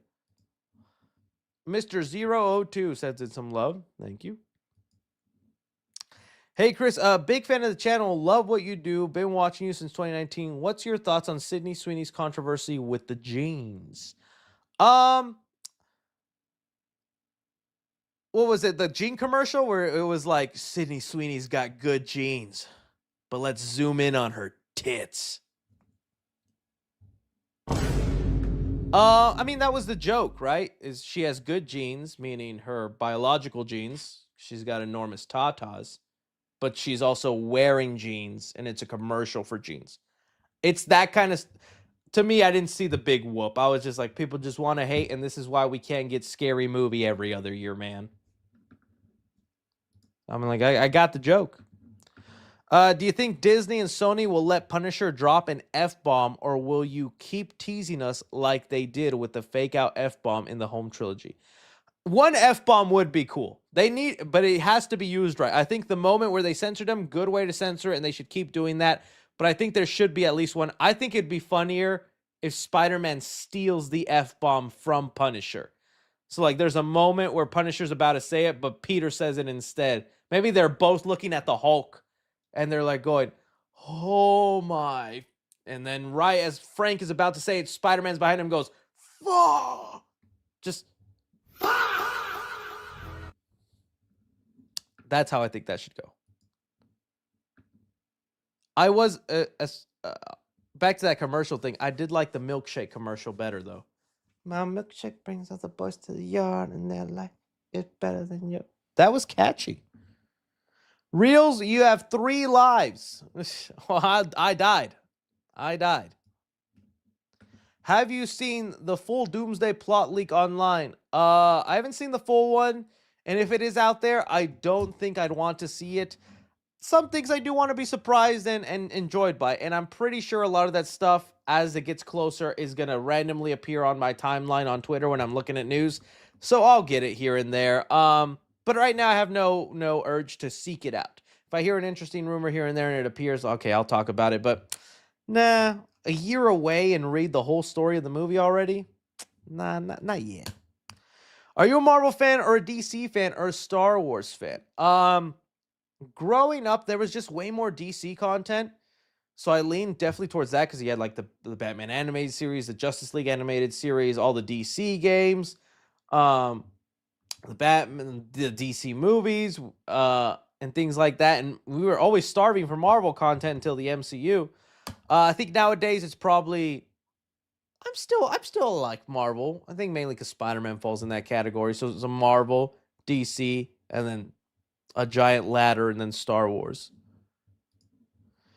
Did you hear that Catherine Hahn got cast as Mother Gothel in the live-action Tangled movie? Also, why didn't you stream last Friday? Yeah, like I said, there wasn't many topics, and I was kind of exhausted from doing some other vlog work for the channel. But yeah, that's a great cast. Catherine Hahn is going to kill it in that role. That's going to be very fun. I like it. Should be good. Praying for... Oh, yeah, I saw Bruce Campbell did announce he has cancer. That does suck, and I hope he makes a speedy recovery, man. That's awful. That is awful. Cancer is never fun. Hey, Chris, posted to say, first time writing to you. Crazy to think that I've been watching you since high school, now in college. Oh, you're in your Peter years. Wanted to ask you, you think they'll show us Jean in the trailer or just Sadie Sink and not say who she is? Yeah, even... I think they'll give us, again, like the Hulk, they'll probably do a 1-second Jean, like, oh, not Jean, but Sadie Sink looking at the camera. But I don't think we're finding out who she is until the movie. I think that's going to be one of the big draws, right? He's waiting to see, but my money's on Jean Grey. We'll see. If you've seen it, what did you think of One Piece Season 2? Okay, thank you. Now I can talk about it. So yes, I have seen One Piece Season 2. And as you guys know, never watched the anime. I don't know if I ever will. It is very intimidating just here. What is this, man? Luffy got to Goofy. But I was taken aback by the first season. I honestly never was interested in One Piece because, as you guys know, I am racist towards pirates. Meaning I don't like pirates. Which is why I've also never seen the Pirates of the Caribbean movie. They just don't seem like... I don't know, it's just one of those things that never appealed to me, so I never sought out pirate content. And knowing that the show was all about pirates, I was like, yeah, y'all can have that. Y'all can have that. But it came out live action, 8 episodes. I was like, all right, let's see it. People are hyping it. And I enjoyed it. I had a fun time with the first season. I thought it was really good. They condensed a lot of stories. I could definitely see how the anime itself would be popular with all that. I can't imagine how it goes on for 1,000 episodes, but hey, people say it still gets better and better each episode, right? So with season 2, I just kind of wanted more of that same, and I saw some people say it's so much better than the first. I say I would like it as much as the first. I'm not willing to say it was that amazingly good. The things that were better about this is since we already have like the main cast of characters together, they know each other, we don't have to spend time on their origins. We could just focus on their dynamics and them going on their missions. And I think that was a lot of fun. I think even the way they break up episodes and do certain missions, whether it's like on the island with the giants or with they end up on like this other island where they're all being hunted down. I think that's also a lot of fun. I don't know if this is so much a negative, but it's the thing I'm most mixed about when I watch One Piece. And I really hate to say it because I love the energy with the actor. His name is I can't even say the word of that. Escaping my mind. There we go. The guy who plays Luffy. Oh, Inky Gotti. The guy seems like so genuine and nice. And I like all the interviews. Seems like a fun person. But I think at the end of the day, it's the material on Luffy that doesn't let him be much of a character. Where, dude, he is the quintessential cringy kid in high school who acts like he's a real life anime character. You guys remember that one viral video? Feel bad for the kid, but I'm going to bring it up as an example where he's like, 10 seconds? It took you 10 seconds to piss me off? I'm out of here. I can't deal with you guys. You guys are like, he's moving like a real life anime person.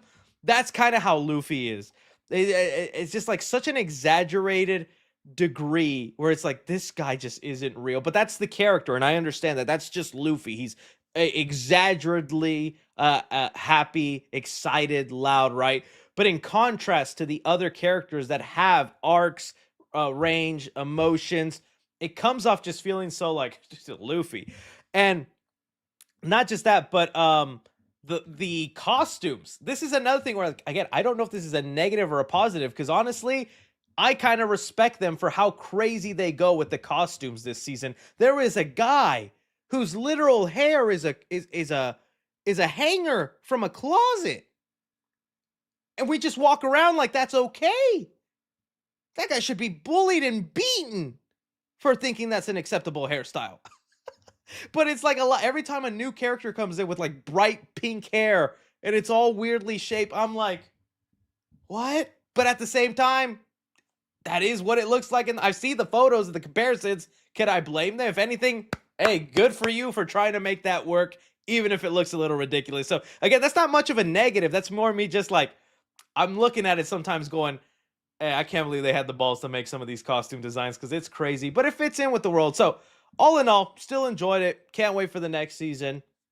But that's where the thing, I was like, Luffy to me kind of stuck out. And I feel like, because I don't think he's a bad actor, but just with how limited range Luffy as a character has, and he just always has to be, I'm going to be king of the pirates. My name is Luffy. And it's just like, maybe in the anime that's charming, but after a while in live action, you're like, ugh. Also, that whale episode, how many times do movies or shows have to make me cry over a whale? Avatar did it, and now freaking One Piece. The backstory with this whale. Nah, dude, that was messed up. Yeah. You guys let me know. Clayface and Social Reckoning released month predictions. Oh, dude, I have no idea for Social Reckoning. That'll probably be like 2 or 3 months, probably 2 months before that movie comes out. Given it, Clayface will have to be at the minimum 3 months before release. So whatever 3 months before Clayface, I would say that's when it's popping up. Unless we get a teaser during like the Spider-Man, because James Gunn would want to capture that demographic, right? Also, sorry about the typo on your name. I know. Oh, no, you're fine, man. I never get on to people about stuff like that. Been dealing with it my whole life. FCU, what? Movie news has, is it FNAF? More than FNAF. Script details too. It's wild stuff. Oh, okay. FCU? Or did you mean MCU?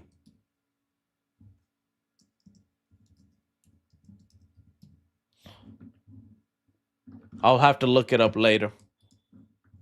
But thank you for letting me know. I do definitely want to read more of that. I run the Spotify. Brand new day trailer down. Can I be mod? Also, please check out the 6-minute podcast. Oh, you have a 6 minutes podcast. All right. Based on that podcast, I'll determine it, buddy. What are your thoughts on some calling the visuals of Brand New Day AI? I think it's just being ignorant calling AI because of how good it's got when the reality is CG. I hate it. I hate the AI comparisons, but to me, the AI isn't even much of an insult because AI is literally just copying what's out there. Like, okay, this was out there when I was like searching this. Let me see if I can go back. There we go. Okay, this is AI slop, and somebody made this because of the rumor that we're hearing that Toby fights Wolverine in the opening of Doomsday and this and that. But I need you to understand, AI can only make this because we literally have this Deadpool, this Wolverine, this set of the TVA that it is pulling from from Deadpool and Wolverine. Without Deadpool and Wolverine existing, this AI slop would not be able to be generated. And so whenever I see things that are like, dude, the AI, it looks AI and all that, to me, it's not even much of an insult now because it's AI is literally just copying the visuals and the actual CG style of real movies. So now people saying it looks AI is just saying it just looks like what the movies look like. And that's what sucks. But I don't think people understand that. People think that you can just make this happen. Like, literally, these are like scenes pulled from Deadpool and Wolverine that the AI did. Without Deadpool and Wolverine existing, this little slop video wouldn't exist, and is why AI will never be superior, why it'll never actually work, because it needs something else to exist for it to be able to make this thing. So, back to the Spider-Man Brand New Day trailer. I just think when someone says it looks like AI, which it was this shot, people saying that's just a new way to say the VFX look bad. Just say that. The CG looks rough. Can we go back to that day? Can we just go back to people going, oh, CG's rough, or oh, the CG needs work? Why is everything now, it's AI? Just say you don't like the CG, buddy. Just say you don't like the CG. But yeah, it did look rough. But I said it looked rough on my phone when I watched the trailer 300 times, 200 times on my computer. But when I saw it on the big screen on a theater, this shot wasn't as jarring or as weird. It actually blended in with the vibe of the trailer, and even more so, this scene. Oh, where is it? The other scene where he's like this shot looked beautiful. These shots here look beautiful in the theater. But the other scene where he's like running on the rooftop, does the flip, and then goes into a swing, it looked like Amazing Spider-Man 2 stuff to me. But yeah.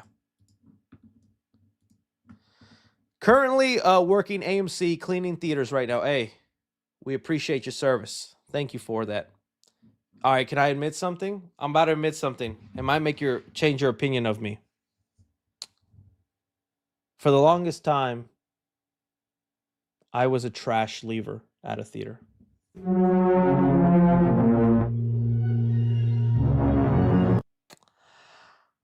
I'm ashamed to admit it. Now, I will say I blame my parents. My parents. Okay. They kind of put it in my mind that I am actually giving the workers a job to do. And by not leaving my trash there, I was doing their job for them. And giving them boring work or not letting them earn their pay. That's kind of what I was told as a kid. And then hey, stay with me though. Stop. Don't unsubscribe. What eventually changed is when I started dating my lady, who I currently have my baby with. She was raised by good church parents. They are the kind, good people, as much as I don't want to admit it to them. You know how kind they are? They watch my live streams. And they have no interest in the movie world. But I have caught my mother-in-law just playing my videos while she's doing dishes, half paying attention. I think in her mind she thinks like I'll get like $10 from her just watching, which is very sweet. Anyways, I remember it was our first date, one of our first dates at the theater, and it was time to go. And I just got up, I left my stuff there, and I said, "Come on, let's go." And she's like, "Pick up your popcorn." I said, "What?" "Oh, the workers, that's what they're here for. Get that." "No, pick it up and throw it." I said, "Speak to me like that again, and you will not be part of my empire." Just kidding. No, but she actually cut that bad habit from me. And now looking back, I can't believe like I actually grew up thinking that was maybe the right thing to do. To just leave my trash there, because hey, that's what they're for. They're waiting with the trash cans and they're going to come put it up. Now, also, that's what I wouldn't be I know there's people who do this, that's effed up, where movie's over and they just toss their popcorn on the floor and they leave. Never did that. If I ever did spill something, I'd clean it up. But I would just like, I'd leave the popcorn and the drink there. And I'd be like, see you later. And that was me. I'm sorry, but I haven't done it now. I have been theater etiquette sober for like, what, 15 years now? 12 years? I'm a good boy. I'm a good noodle. I'm a good doodle. I'm saying this because we're not all perfect. I know you guys think I am, and I don't blame you for believing it. I look at myself in the mirror and I'm like, you're perfect, Chris. You're 3C films. But it's nice to admit when I have a flaw, you know? I can't be Prince Charming all the time, guys.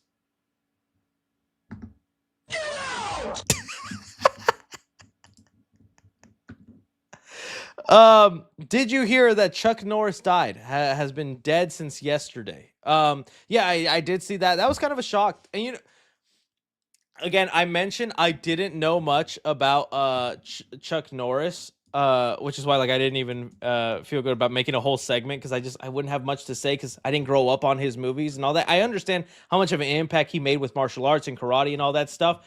But whenever I saw this and I saw he died at age 86, dude, you know the first thing I thought of? I'm not making it to 86. If fit, in shape, martial arts, man of all men's Chuck Norris died at 86, what chance do I, guy who used to not throw away his popcorn at a movie, have at making it at 87? Anybody else? Nobody ever sees a natural death of a really healthy, fit person and go, oh, dude, then I'm not making it to. How old is Arnold right now? Arnold age 78. Arnold cannot die until he's like 95. If Arnold dies anytime within the next 20 years, I will just be fearing my days. Because no way I live past Arnie. Someone said, you'll be surprised. All right, be honest. Okay, if anybody in the chat, I'm actually curious. Someone said Mel Brooks 100. Okay, name me a fat celebrity that made it past 86. For real. I want to know. Or like, not even fat, just not as super healthy as someone like a Chuck Norris or an Arnold. I'm really curious. Mel Brooks? Yeah, Mel Brooks did. But see, that to me, like, I wouldn't say he was unhealthy. He was a relatively skinny guy and all that. And he's still going, right? He's not dead. Did he die? Didn't he just direct Spaceballs too? Yeah, he's turning 100. He's still, don't, why'd you scare me, dude? I was like, when did Mel Brooks die? Jack Black is still like, what, 52 or something? Someone that's died. How old is Danny DeVito's like in his 70s, no? Danny DeVito age. 81. Betty White. I wouldn't say Betty White was unhealthy, though. Okay, again, someone that's Jackie Gleason. That sounds like someone who's dead.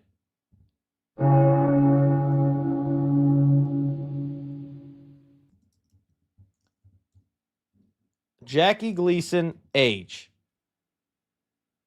When he died. 71. Point proven, buddy. He didn't make it a Chuck Norris age, and look at him. That's gonna be me at 51 or something. Damn, man. This is eye-opening for all of us, guys. We should all take a moment on this. Papa 3C Kaka. Picture a Scooby-Doo verse. What if the James Gunn cast made an appearance, or they get stuck in a TV, but it's an OG animation? Red light. Red light. You got to 40. Thanks, guys. I wouldn't mind a cameo for them, but if I'm being honest, I don't think it'll happen. It'd be cool though. It'd be cool. I mean, at least the Wednesday TV series had cameos, and even not even cameos, had an actual role for the original Wednesday or the previous Wednesday, right? The one who did it in the older movies. What was her name?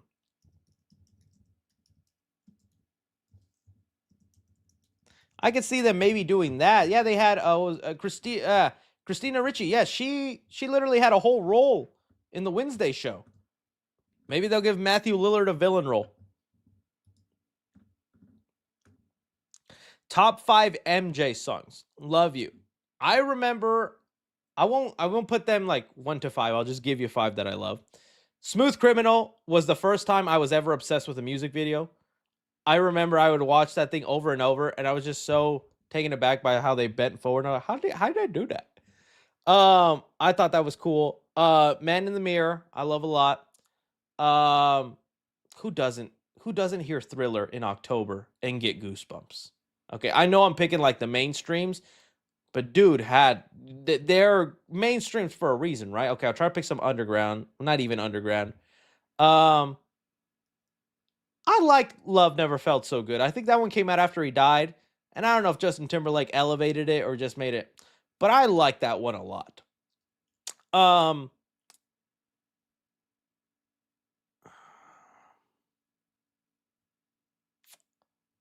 I've grown more appreciation for They Don't Really Care About Us, that one. When I was at Vegas, my last time, which was I think last year, I saw the Michael Jackson show they had, and dude, that was like the most powerful part of the show. I thought that was good. I like the black and white song. It's black, it's white. Yeah, yeah, yeah. Oh, sorry. Are you excited for the Dune Messiah popcorn bucket?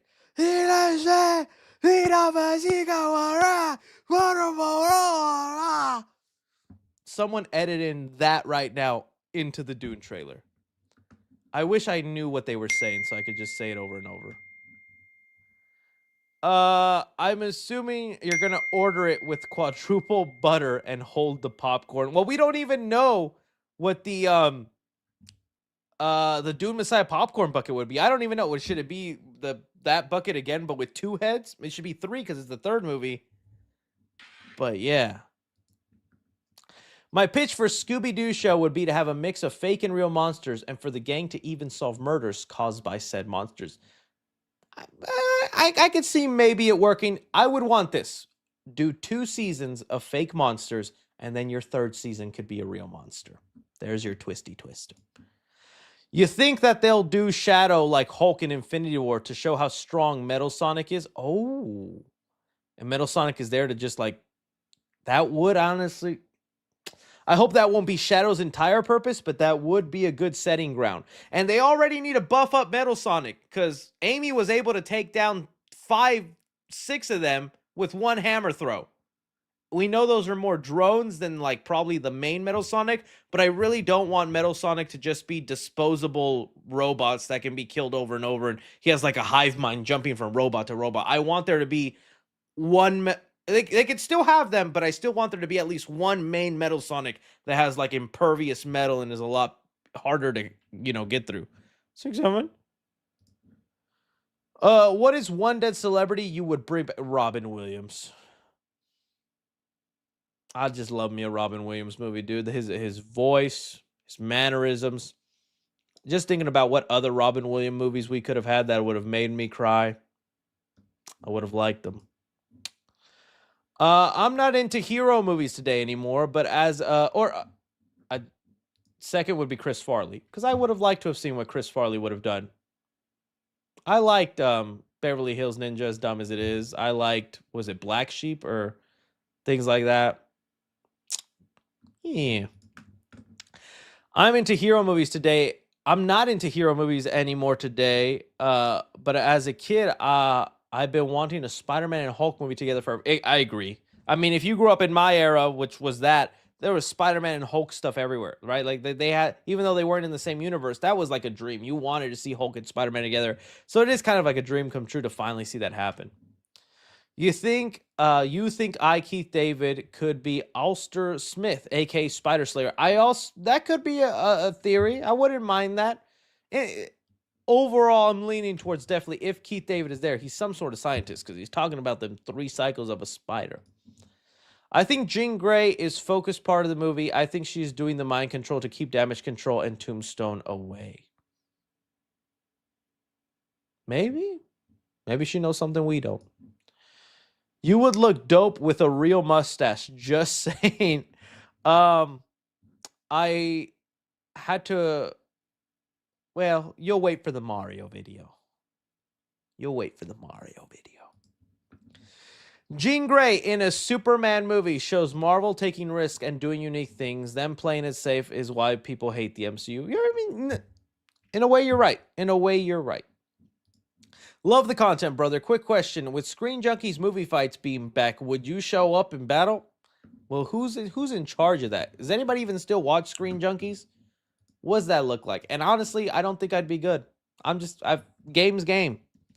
I love movies, and I know a lot more than the average person, but I think you put me in a room with some movie heads, I just admit it. Sometimes my ball knowledge ain't there. You want to talk about an obscure horror movie, though? I'll probably know it. I don't see it. Where's the movie fights? Is that all they do now? Honest trailers? Huh. Screen Junkies movie fights. Oh, here it is. This was it.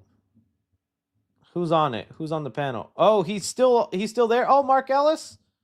I forget his name, but I know him. I'd be the young blood there. They need me more than I need them.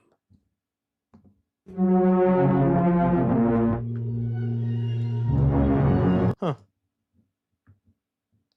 Have you seen the horror movie Bagman starring Sam Claflin that came out in 2024? And if you have, what'd you think of it? Bagman? No, I don't think I have. Bagman. Was it a good movie? Tis look creepy. I'm gonna tell you right now, I didn't even look at it. This looks like the movie that would have like a 10% on Rotten Tomatoes. Let's see what it is. 37. Dang, I was close. Not even the audience. Buddy, why are we talking about this? I was just saying obscure horror movies, man. I did this to myself. You're right, Jared. If it's good, let me know. If you love it, I gotta do it, let me know.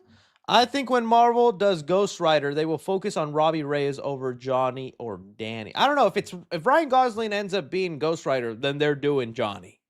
He screams Johnny energy. Robbie Latino. And just because Ryan goes into a Latina does not make him Latino.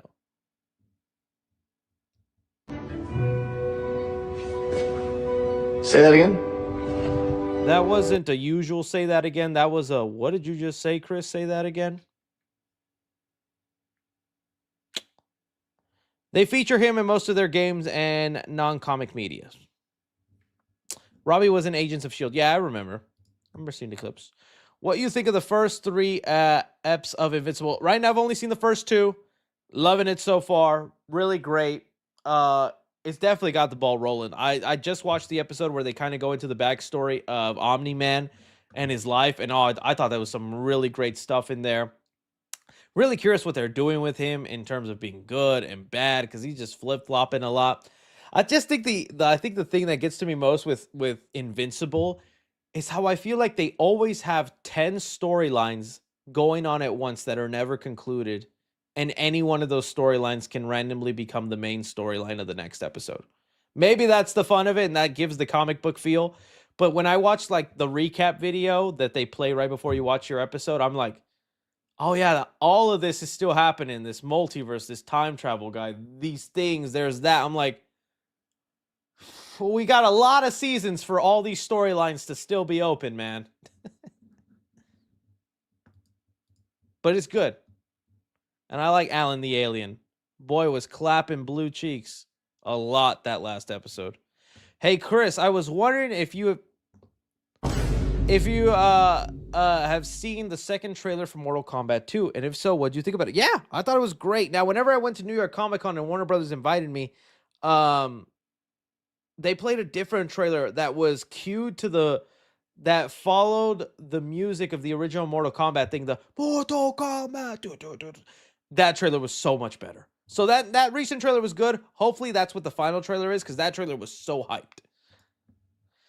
I find it interesting that Uncle Ben's gravestone is nowhere near to be seen with Aunt May. Maybe he doesn't exist or he's still alive or and was divorced.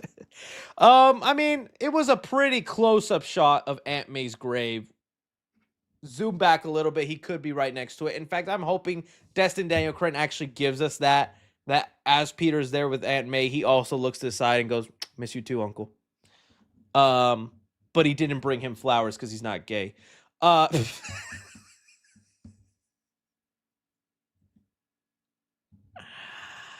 could do this all week. So I hope so. But who knows? Do you think Scream 8 will suffer box office wise like Jurassic World Rebirth, where fans were burnt because how the last installment was? Definitely. I think unfortunately, did Jurassic World Rebirth even hit a Billy? Did it?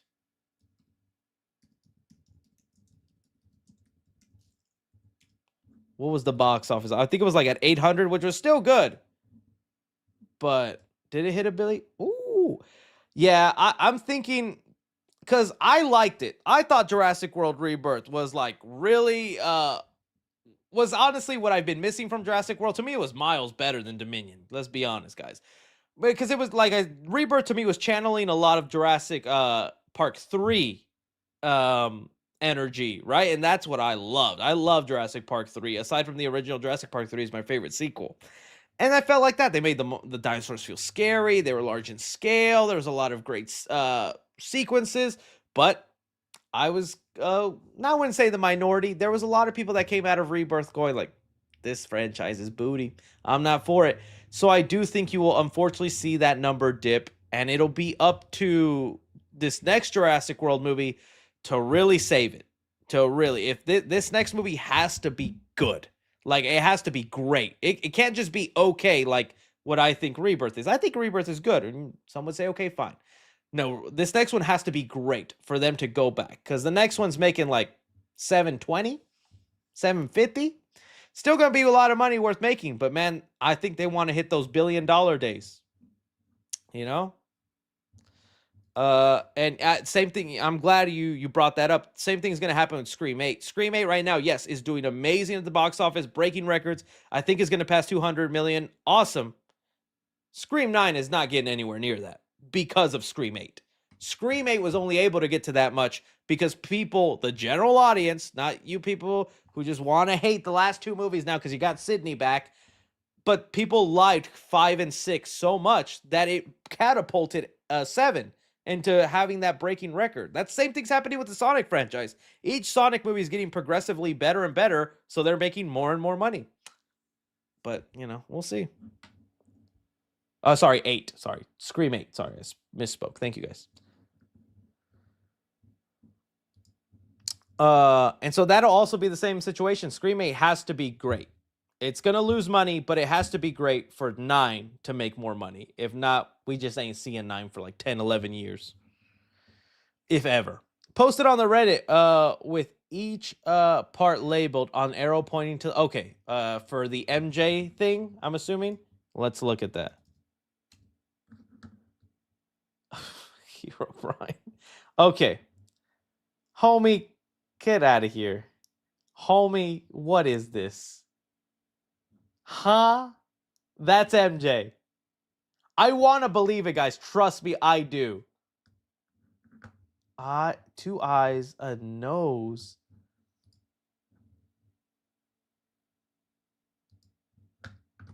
If anything, with you saying 2 eyes and nose, you know who I see? What was it?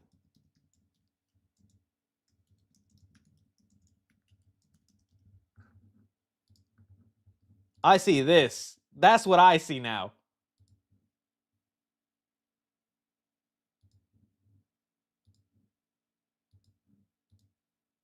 Hey, but I've made wilder reaches. I'm willing to respect it and love it.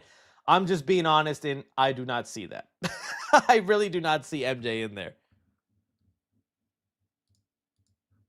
I can see a face, but I don't mean it's MJ's face. It could be Ned. And maybe the man spider makes him want to kiss him. I'd watch that.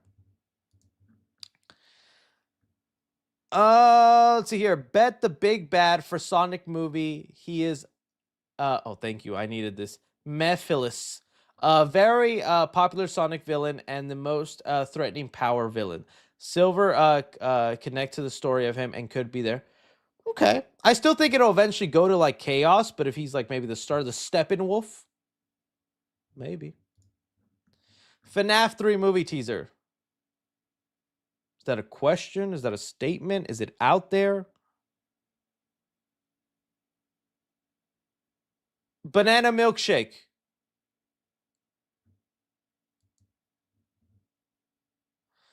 Thoughts on people's concerns about Brand New Day possibly being bloated with too many characters still hyped? I mean, yes, that's always the case. And I mean, a lot of people felt that way with No Way Home. And I wouldn't say they're wrong, but I also feel it's not as bloated as like TASM 2 was. I think it'll be fine. The MCU has proven time and time again they can make several characters work in a movie, so that doesn't even cross my mind anymore in a Spider-Man film. To me, it's not so much it's too many characters, it's too many characters that I just don't see going together. Again, can you remember going back and saying Punisher, Hulk, Jean Grey? There's your Spider-Man movie. Huh?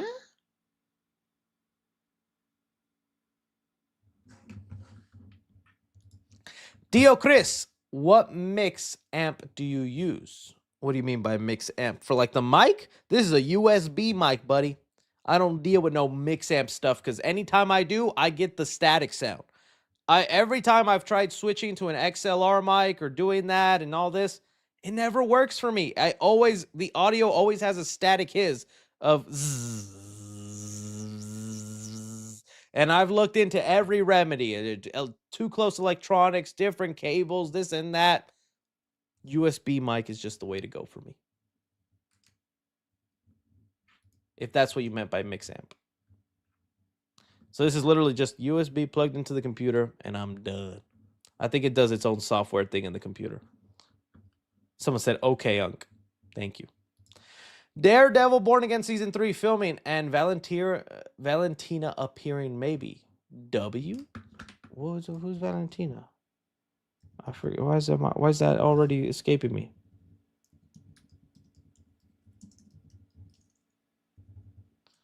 Daredevil. Oh, that one. Okay, I was like, oh, is there a character in Daredevil? I don't know. That would be interesting. Usually with the way streaming works and why you see a lot of shows get canceled, other than ones like Stranger Things that just have that pull, most streaming shows are only built to be 3 seasons long. From my understanding, the way the industry works with pay raises and elevating the budget, and then since everything's on streaming and not on cable, earning ads where people were paid a lot more money back then, most shows are only built to last 3 seasons on streaming. And so with that, it makes you wonder, what is the plan for Daredevil after season 3? They're not just going to keep doing Daredevil season 4, season 5, season 6. Like it's just, they're not, unless they create a new show where then they redo negotiations and start up a whole pay different thing. If what you're saying is true, Valentina might show up. Well, then that screams to me she's recruiting Daredevil, and that's the future of the character making the leap over to the big screen, which finally, dude, because I need to see me Daredevil with the MCU money.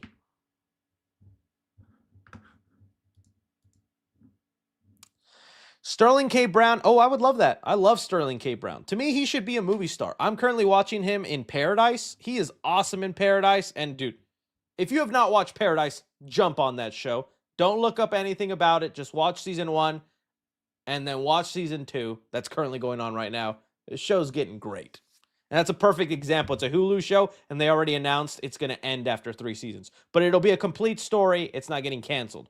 Still worth watching. It's 100 MJ. I put it on Reddit to prove it's okay. My buddy. I love y'all. I really do. I don't see no MJ. Eyes, nose, mouth.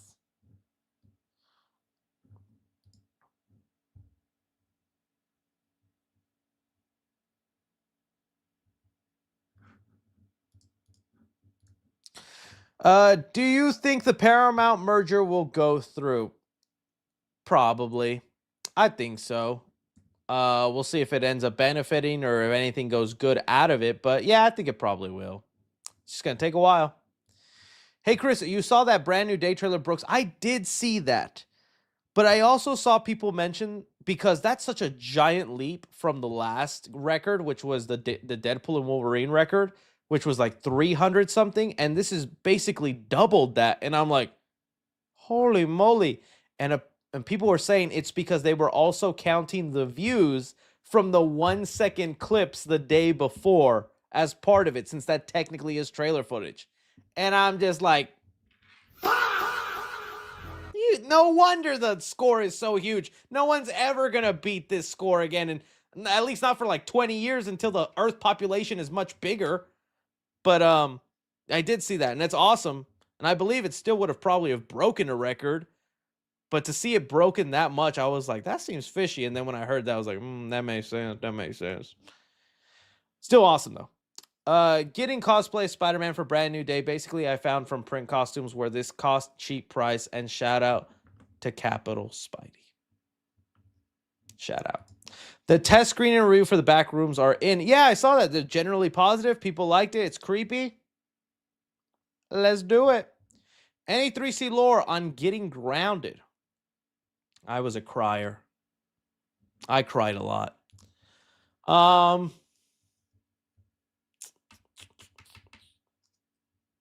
mean, was there anything other than that? I was always getting grounded for my school journal. You know, I don't know if they still do this, but at school you have a planner, and every day the teacher at the end of the day comes by and either gives you a happy face or a note. There was a lot of notes back in my day. Disruptive, talking, wouldn't sit down, not paying attention. Every time that she'd write, that bus ride home.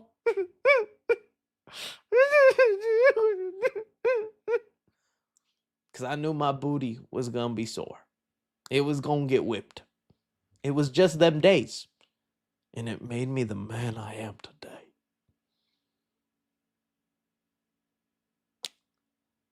Just trauma dumping on the channel. Since they are going with a younger cast for X-Men, I wouldn't mind Mason Thames as Cyclops. He's got the look for it. I could see him with a visor probably doing a good job. I would want to see what the ensemble cast is. Happy Steel Ball Run release to the anime weebs. Gotcha. It's anime talk for you. Keith David voicing Tombstone or another villain. See, that's what if it is Keith David, it'd be interesting if he was voicing Tombstone. But then you do think about it, it's like, why would Tombstone know the life cycles of a spider?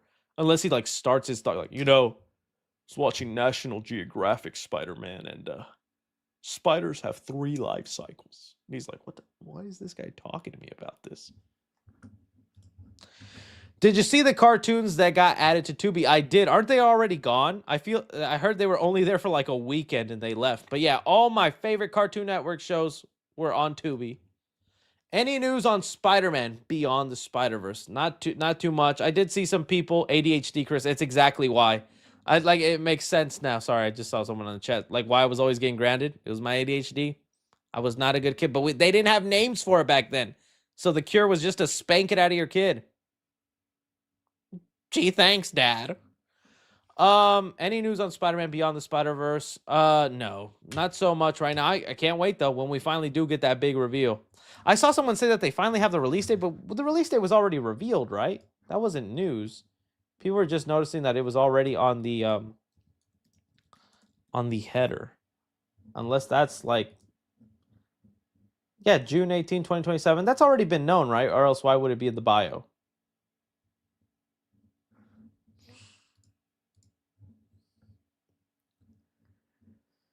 Let's see here. Someone who enjoyed the One Piece anime, the second season didn't have much of a punch because the story was supposed to end on the Alblasta arc instead of Drum Island. Yes, of course, the Alblasta arc. Yes. That's a shame. I get it. Sorry about that, man. I hope you still enjoyed parts of it. There was a cut animated intro for James Gunn's Scooby-Doo that was leaked. Oh, I gotta look into that.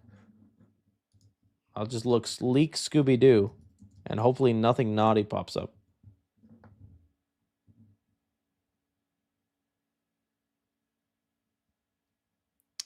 Not popping up, buddy. I'm going to have to find it later. Richard Lewis was the oldest unhealthy guy alive to 109. Richard, I'm coming for that record. Thank you for letting me know. What happened to Barbenheimer movie? Oh, yeah. What did happen to Barbenheimer movie? Barbenheimer. It feels like it's way too late for that now. Did it already come out?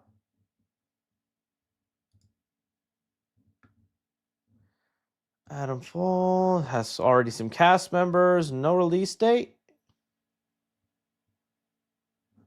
Official site. Is the site still? It's a full moon production. Doesn't even lead you to like a page of the movie. That thing ain't happening now. They canceled that thing. Bro, please check out the trailer for my movie Your.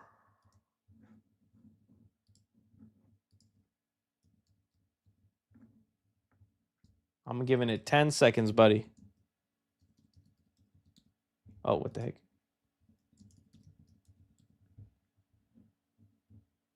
This one your movie? I doubt it.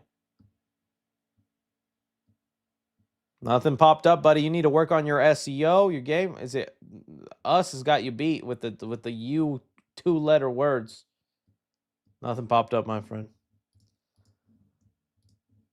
Hey, Chris, my son was born on the 03 of this month, and I've never been more happier in my life. How's dad life going, by the way? Also, what are your thoughts on the Oscars? Yeah, I talked a little bit about the Oscars on the side. I think Conan O'Brien was good. I think not all his jokes in the monologue hit, but he was still an enjoyable part all throughout of it. And if he continues hosting, I think it's great. I love the opening as him with Gladys. Even the ending bit where he recreated the ending for One Battle After Another had me dying. Love to see Michael B. Jordan get his Oscar. But yeah, I'm loving dad life, you know? It's definitely as hard as they say, but it is still rewarding, man. I wake up so happy seeing that little guy's face. I hope the new Scooby has supernatural vibes. Hey, to each their own, buddy. To each their own. He said, "Your fire." Oh, I thought that was the name of his movie. Oh, well, I'll look it up. Yeah, all right, now I feel bad. The chat's getting on to me saying, "Come on, dude." All right, let's see. What was his name? Santira? What is it? Let's see, I'll look it up here.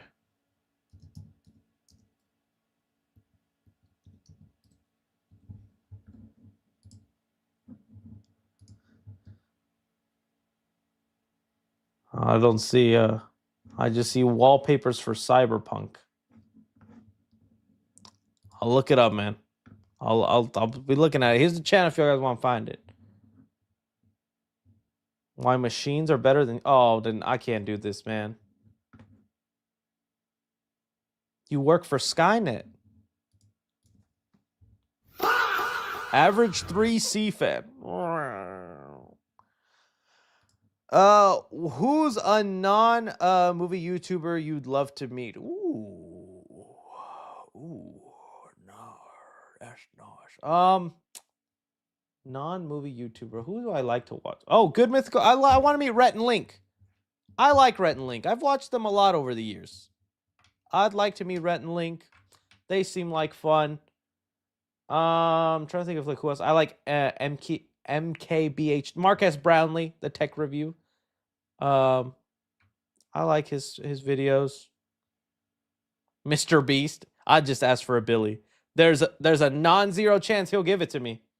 Mr. Beast, give me $1 billion. And I'll just stare into his blank soul eyes. He might do it. Live 20 waiting for 3C short. Other than Jean Grey trying to escape and Tombstone going after Spider-Man, what is the main conflict of the movie? Probably Spider-Man's mutation and dealing with whether to tell MJ and Ned about his life. I mean, I think the central story is going to be Peter just ignoring his Peter Parker life and deciding to be Spider-Man, and the whole movie is him learning that no, he can't do that. He can't ignore being Peter Parker, and he must balance both lives, and he's allowed to, you know, have happiness every now and then. So that's what I would think. Other than that, it's Department of Damage Control rounding up villains. I mean, or superpowered people. Did you see the trailer for yes, it looks like a crazy season. I can't wait, dude. Again, you guys have not seen From. Check it out. Awesome, great show. Definitely worth it. And then Ian just sends in some love. All right. Thank you guys so much. I appreciate you for being here. Pop on the mic. Oh, poop on the mic. Sorry. I was hitting it too much. It's because I was fidgeting. That's why I was sorry. Anyways, guys, thank you so much for being here. I love your faces. Take care of yourselves. Be good to one another. Thank you for the mods in the chat. I need to thank you guys after every stream and at the beginning also. You all are amazing. Have a wonderful weekend. Stay tuned for more content and prediction. I do the rumors of like the symbiote. I feel like you got to, man. You got to lead to a black suit storyline. So something to do with the symbiote. I would hope so. If not, bring back Vulture from the Morbius world. Love you guys' faces. Take care.